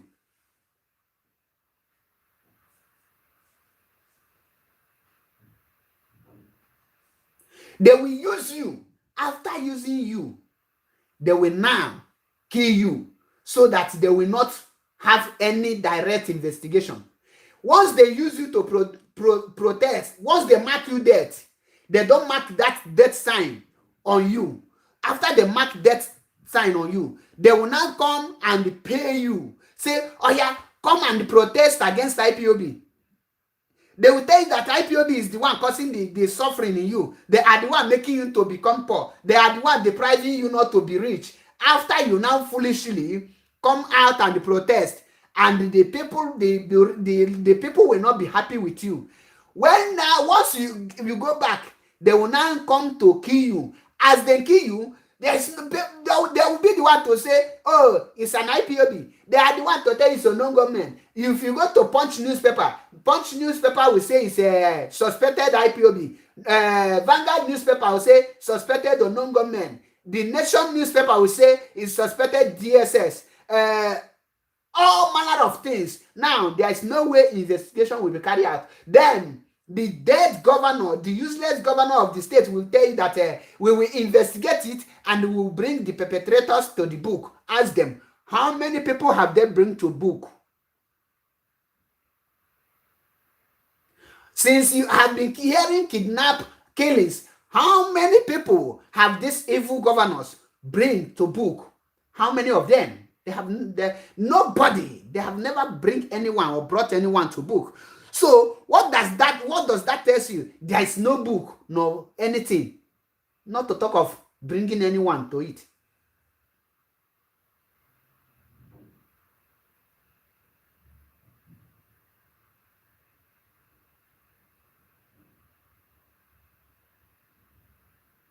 I challenge any idiot on that day, on the 6th of November.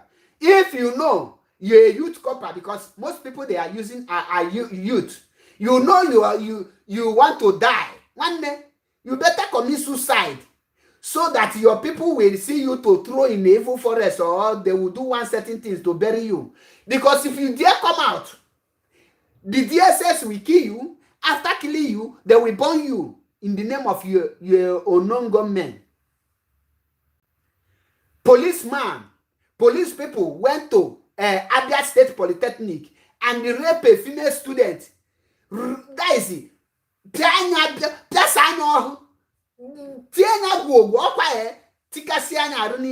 Student apotaka ha protest in my men. The same police people are there baba hebe. A place as a governor. A place as a president, a place as a human rights. Up till today, no policeman have been arrested. That idiot is a Fulani man. They will transfer him to Kano. Before you know it, they will recruit him to Soja, or they will put him to Isbad. So why are you risking your life? Why are you risking your life? I am asking you. Manne. Osetigo. In case no setigo can wagina. No setigo. And if you don't be careful, you will lose your life. And when you lose your life, and when you take a life compensation, maybe your family have sold the only piece of land anyway. It will train in school. Or your brother, because of you, your brother drop out and be Jewe boy or Nagwa truck.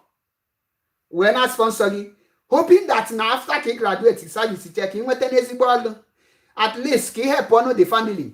It's because of greediness. You know there is no election. You know there is danger. Because of 100,000, you now kill yourself. What do you think will be the hope or the fate of that your mother that is a widow? That's your brother Njimakagi will drop her out. His position. That means you have put him and his unborn children to everlasting poverty. They will become that is poverty. Their children will be inheriting poverty as a heritage. But that place, election, is back.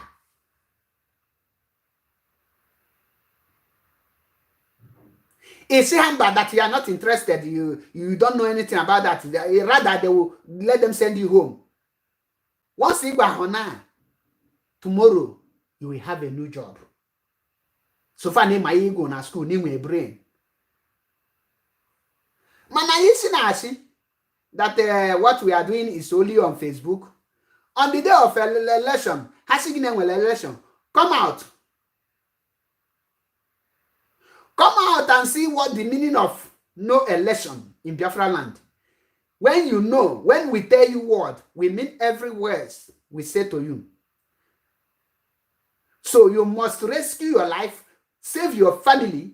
Maybe you are the only son of your family now. You are the only daughter of your parents. Or maybe you are the first person to become a graduate in that your family, in that your compound. And they want to waste you. End of the day, you will say it's a village people. This is not a village people now. For you to escape the village people, that is the reason why I am here to tell you that the village people are sleeping now. You are the one who is waking them up. Don't wake them up. Because after you wake them up, they will definitely fight you. Anya kpana nwa agwa aka n'ọdụdụ ma ọ dị ndụ ma ọ nwụrụ anwụ.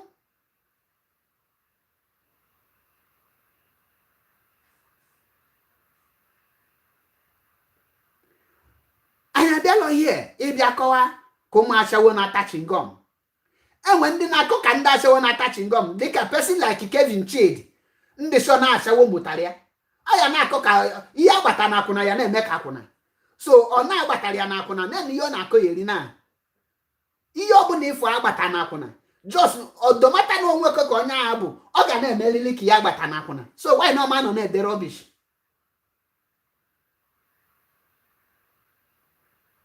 Imokwu ya bụ na agbata mmadụ na akwụna. Spam izi banye agbalụ another spam gbachi. That is brown onye a nwere ofu brain ya na-akụ akụ. Ọ ya na-eche that is imokwu ya ihe cheki na okeke pụta ọgbanye, okafọ pụta ọgbanye, okenkwọ pụta ọgbanye, okorio pụta ọgbanye, onye ala pụta ọgbanye, mekaniki pụta ọgbanye, onye isi dị mmanya imbeside. Sofa na-ekwuru ụgwọ. So brain onye ya na-akụ akụ na-ese ọ na-ajụ ya eri. When I hear people organizing your fellow influencers and change in Wakaluche, in Facebook, open it. May him with idea, my own like only put a wallet zoo agent. I know how to treat people like that. And when I'm tiny, them when I cover actually, you are a man? Okay, or can put as a man, now you put as a man. May you mas nan kan neme. Me go do kemu aba chebe po neme first. Ana koyiri, ana fili onu, ezendin fili onu one. Ag izu in aza Facebook name Kevin Chidi. Nwanne ihe na agwa gị opio, enwere m time. Wosu ngwacha gị, iwata need nzuzu. Pụta that day. Kemalo that na after Facebook message ị ga-afụzi mgbe pụtazi jụọ ndị agbala ọkụ na keke na pep ma ndị agba bọs ọkwa Facebook gbara ya ọ Mark Zuckerberg gbara ọkụ na that day I dare you to come out and do your worst kaifu. Who own the land? Who own the land? Who own the land? Ada go tint na yesu nwanne. We are IPOB. We are smart and educated. We don't give a dime. Anything you want to talk.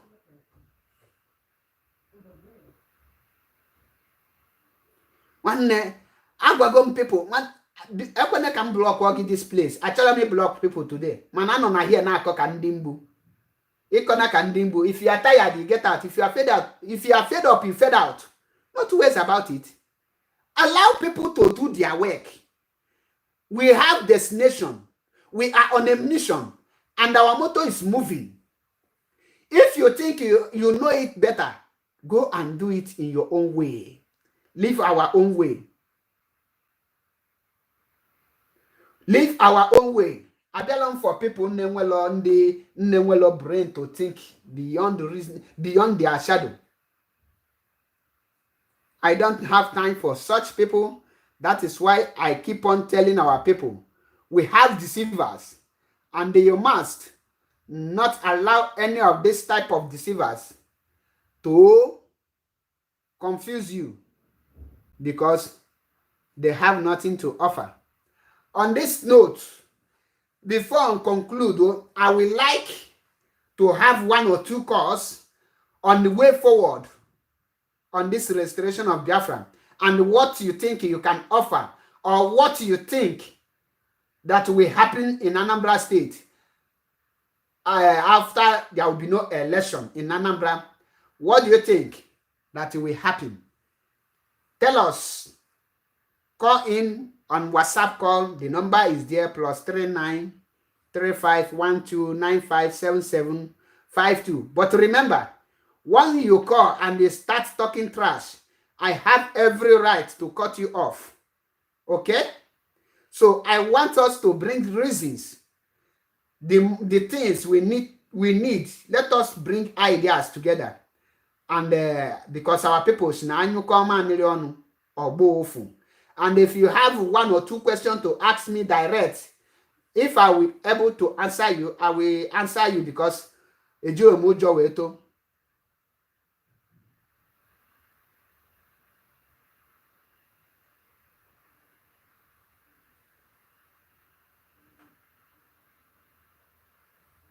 Ejilo mi ụjọ wee too, maka na ndị ji ụjọ wee too bie na amala ebe akwụ bie ya ebe a na-agwa ha something, ha na-reason from I don't know what will I call it. So like ya, do the needful. Like ya, don't do the needful. Some people will be shocked. Many of them are expecting Mazi Achebe to continue with gossip. Oh yeah, come and gossip.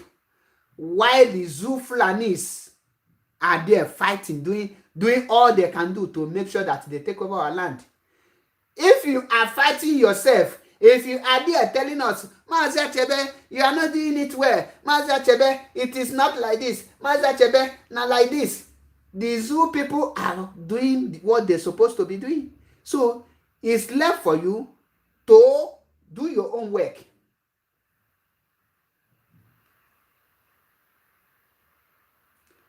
If you like, come out, because you think you know how to come out. Well, look at charger, because it's so long they get you na charger keep na Monday more. Ndị more get na likwa aja cholofa. That is why we tell you to avoid it.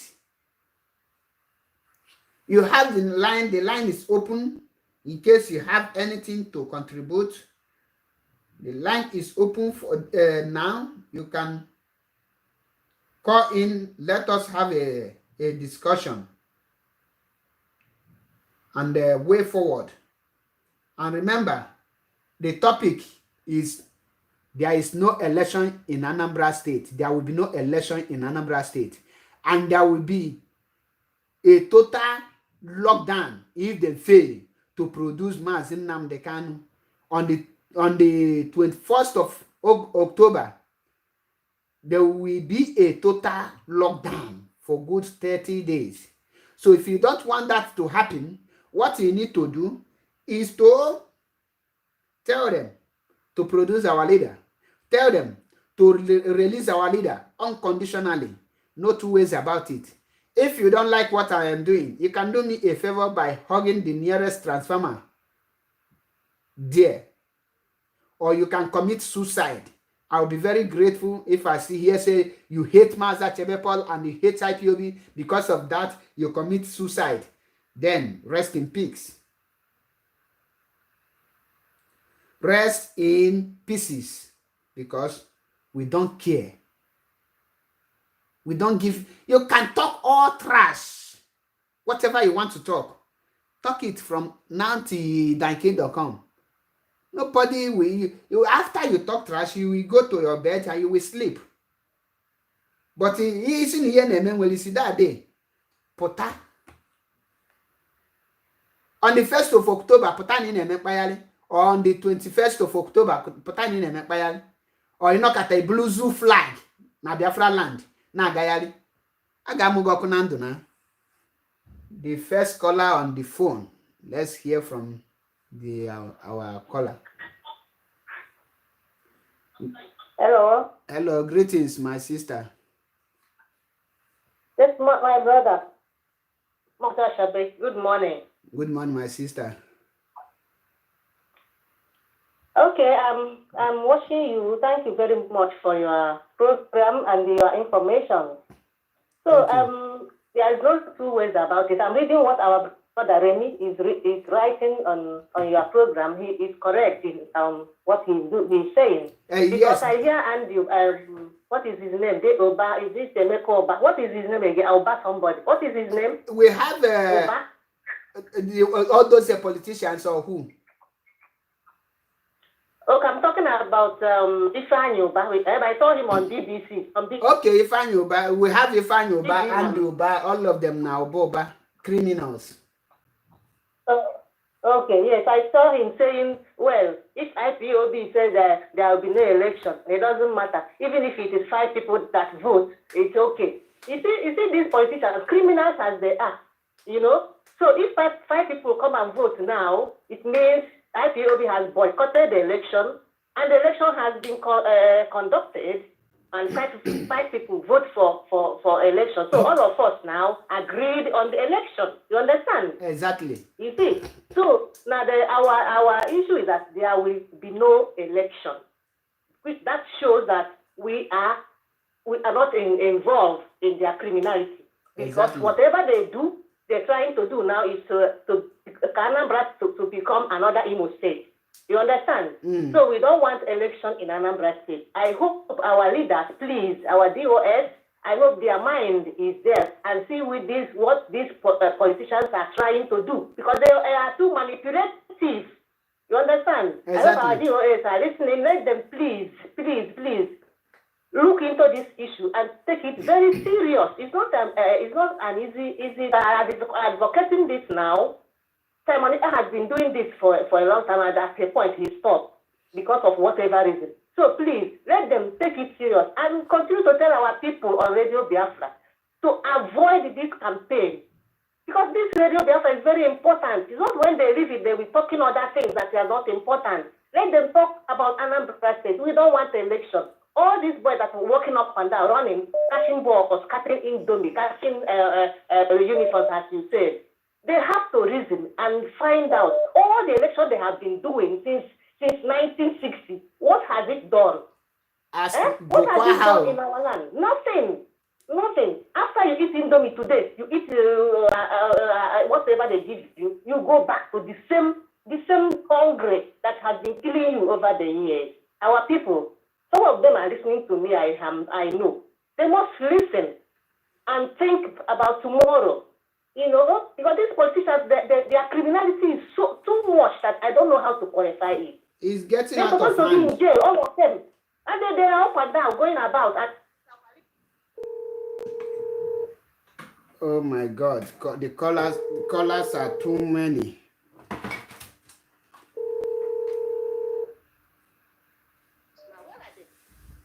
All of them breaking up. No, there's no road in Anambra State. And he came out, he built the road. Everywhere is okay. Look at it. Okay, ask Ngige how much that he takes to build those roads. Where is the money? Okay. The ground and deceive people. Look at Anambra State and the road. Please, our people, DOS, listen to us. Take this Anambra State election very serious, because I hear people calling from Nigeria asking them at Radio Biafra about Anambra State election. You can't believe what I'm hearing there. You understand? So he said, the person they asked said, well, we have not decided about. You can't believe this. You see the people clamoring, asking. There is a reason they haven't come up with that very one, which I believe in the coming few weeks they will come up with that very issue. But I believe. Miles, I hear you. Miles, I hear you. As serious as this issue, and people are calling, asking, what are they waiting for? What else are they doing? This is very serious. That's what I'm saying. And they hear that some people are saying, People has already taken the decision, we don't want election, we don't want election. Why can't join them immediately and support the people? Why? What are they waiting for? That's what I'm saying, my brother. I hope you understand me. I understand you perfectly.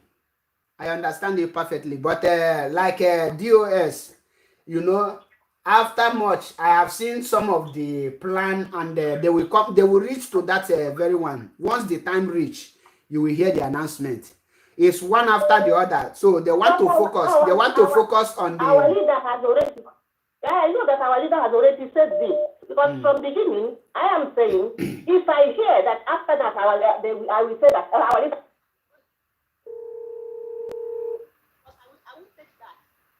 I hope they're not coming to tell me our leader say go and vote. I will be very serious. I will be very mad with them. Let them become very serious now.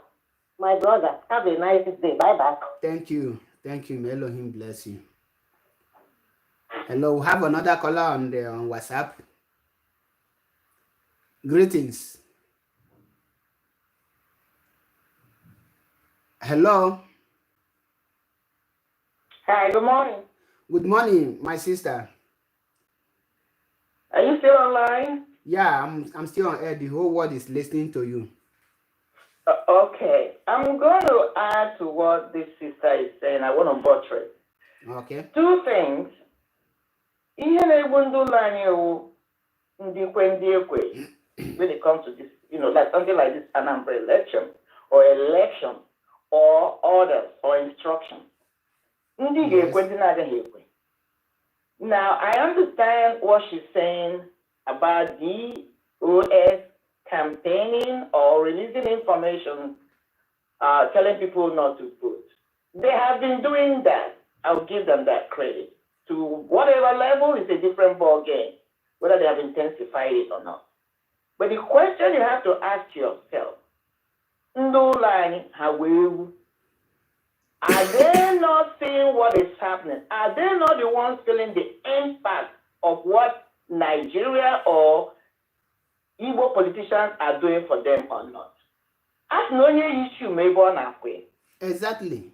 Are they not feeling the impact of these people not doing anything for them? Haven't they observed over and over and over that it's only during election time that these idiots that call themselves politicians comes out to give them one or two things to deceive them for their vote? Are they kids? Are they blind? Can they reflect back? Don't they understand? If they haven't understood it by now, then something is wrong. You can take a horse to the stream, you can't force it to drink. Exactly. Now, adding on to what she said, when my father didn't do, I say, no kaya umirutu, I have been saying this thing. But credit to what this sister have said. There will be no election. I'm hearing it for every quarter. I have said it before. I don't know whether it's on your platform or somebody's platform. This election, election, because they will do exactly what they did when it comes to the visit of Buhari to Imo State. They will go and gather one or two people, showcase it that is election, and there's nothing anybody can do about it.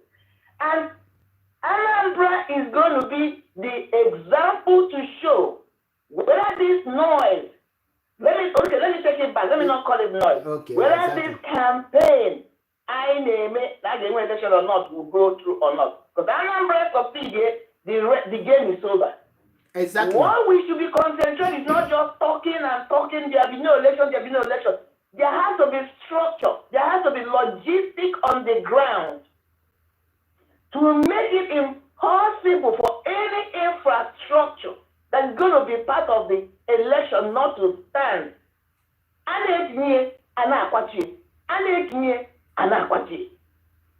If not, any logistic that is standing, call it INEC or whatever, make campaign. And when any disruption, nothing. My dear brother, go and mark it somewhere. It's not my wish, but these guys will pull it. There'll be an election. I'm not wishing that, but I'm telling you, if you find you back and come out, Bruno says that there was no disruption here, Mr. But now when there be elections, we are losing ourselves. So they have to organize something. I don't know what they're gonna do. Let them go to the drawing board. My sister, sorry to cut you off. Let me explain this to you. Ifeanyi Ubah just flag off his campaign. Likewise, Charles Soludo did yesterday, and we see how it works. Now, let us give the DOS time so that we will see what they will come up to, because it's too early to pass judgment on them now. Let us wait. I'm not passing judgment. I'm not passing judgment. I'm just making suggestions. Okay. They have been doing campaign. What they have to understand that they have to make this plan. That's why I say they should go to the drawing board.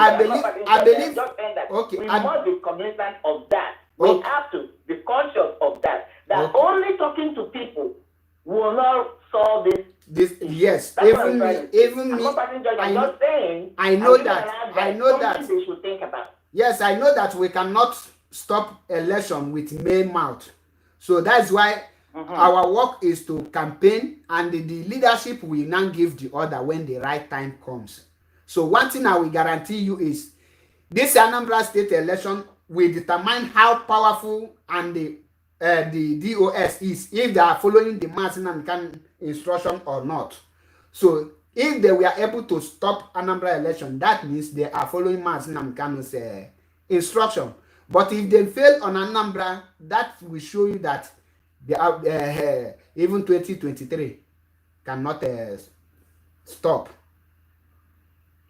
So I will not go as far as saying that not following instructions, because again, like I said, it's not I easy just make a reference. You can lead a horse to the stream, but you cannot make them to drink water. They can do everything, and then people that are leading may not follow them. They can follow the instruction, but if people do not follow them, that does not mean they're not following the Nnamdi. I mean, I'm trying to be fair, but all I'm trying to bring out here is let them put things on the ground logistically that will be disrupting this action these bastards are taking.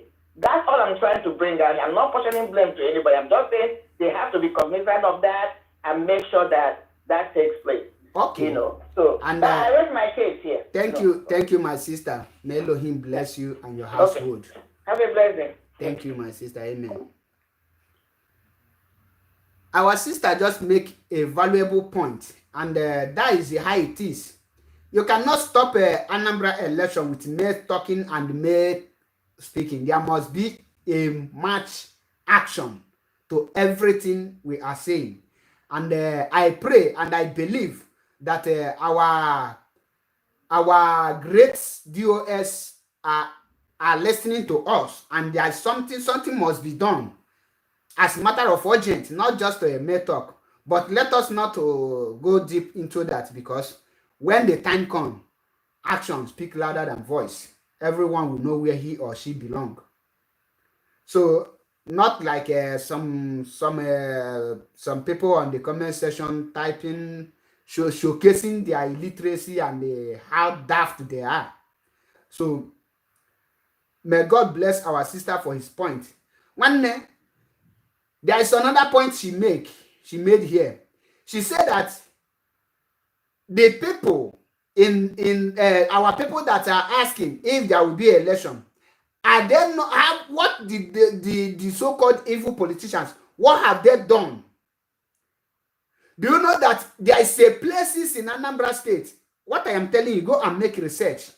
Very close to Willie Obiano's hometown, for more than 30 years now, there is no electricity. There is no road. If you pass Aguleri and Umuleri, it's recently that they have light.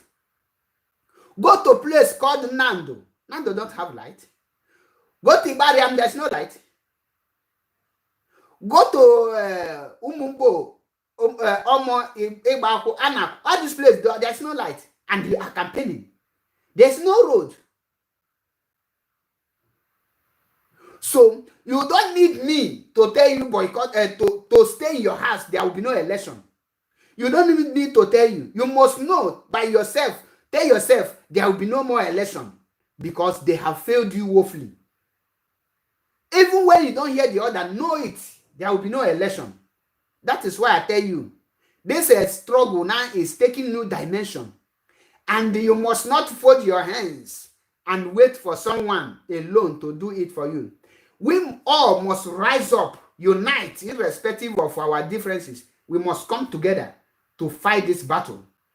The restoration of Biafra have gone beyond, this one is not our member, this one is our member. No, we must put head together and fight the common enemy. Who are the common enemy? The common enemies are the Igbo politicians. People like Charles Soludo are the common enemies.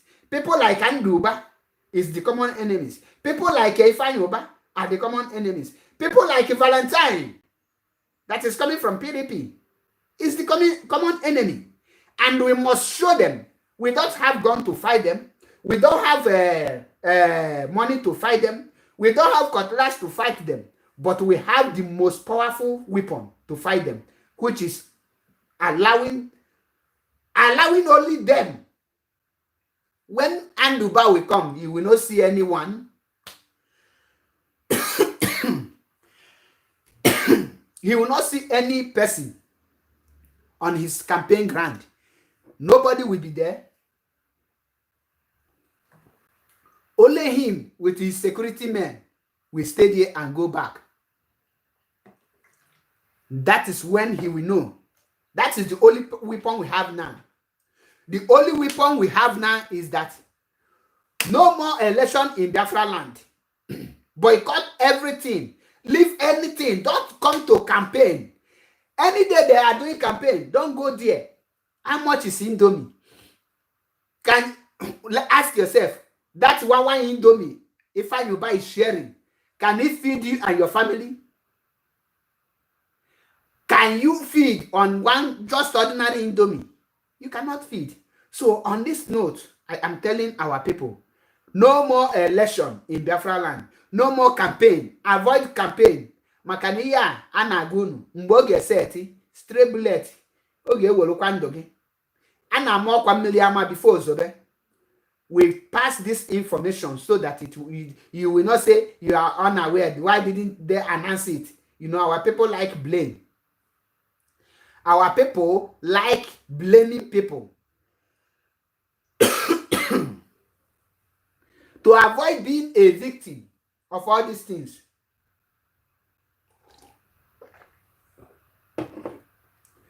In order for you not to be a victim, let me tell you, avoid anything campaign ground.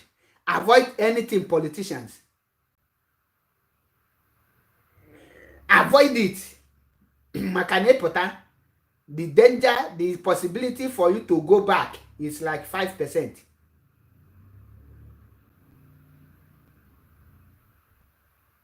It's like 5%. There's every possibility for you to die at the process of collecting one sachet of Indomie of 200 naira. That is not up to 2 cents.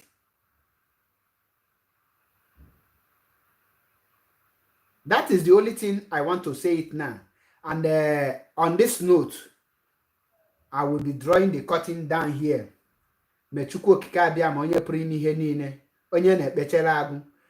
May him grant our leader, Mazi Nnamdi Kanu, the wisdom and the strength to lead this struggle until Biafra is restored. He will never die. He will never die. He will restore Biafra and he will live long. May God, on his infinite mercy, strengthen him, give him the wisdom, be with him in the morning, in the afternoon, and the night.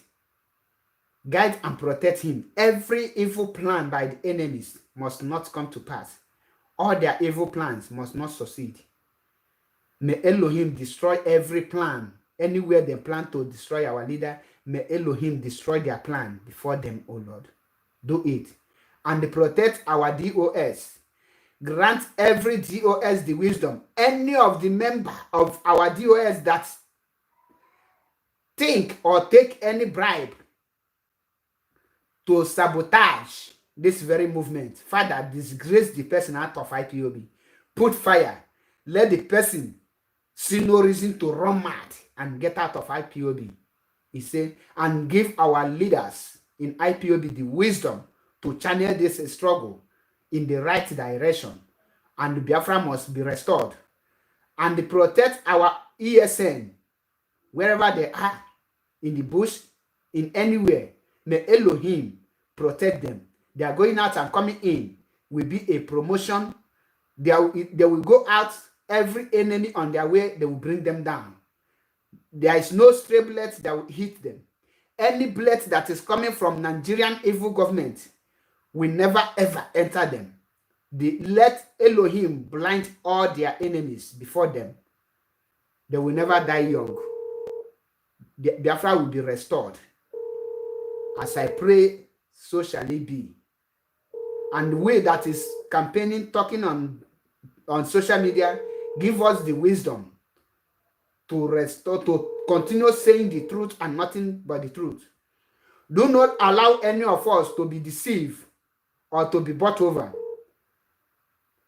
Give us the wisdom to follow the right direction. Every word that come out of our mouth will be as you direct it, O Lord. Guide and protect every one of us, and guide and protect every coordinator in IPOB. Give them the wisdom and protect every Biafran all over the world, wherever they are. We will be like tomorrow. We will never die young. As I pray, so shall it be. He said, my brothers and sisters, I have come to the end of today's program, and I believe by tomorrow I will reconvene again. Don't forget to subscribe to Biafra Unity TV on my YouTube, and also follow us on the Instagram, Mazi Achebe Paul. Let us continue pushing. We will continue pushing and pushing. And I want to advise my fellow IPOB social media warriors. Please, if anyone call you to give you gift, be it money, clothes, anything, please ask the person the purpose of that gift and why the person want to give you this gift, so that you will not come out and say you were deceived. Please, I am begging you, know the reason why they give you, and before you collect it, know the reason why you are collecting it, so that somebody will not come out and tell you that I paid you money, I bribe you. And if you see that this money is to bribe you, please don't collect it. Reject it and focus. And let us all stop all this. Anankulie, aneba tuolo omara, atuoro ofeke, ofeyi si n'ọhịa. Ka Chukwu okike abịa ma gozie anyị niile. Ise, onye si na ma Biafra ama abịa, onye ahụ were amazi elu mmiri. Ngwa ka ọ mala anyị niile ma. Happy Sunday, my people. Almost here Biafra. Almost here Biafra. IPOB, one family. One family, IPOB. Biafra, freedom. Freedom, Biafra. I got the kitchen. Almost here Biafra. Thank you. I remember my humble self, Mazi Achebe Paul. Thank you and remain blessed. Obodo kenelu mum. Obodo kenelu no Mazi Nnamdi Kanu. Nnamdi Kanu. Ọhamadike.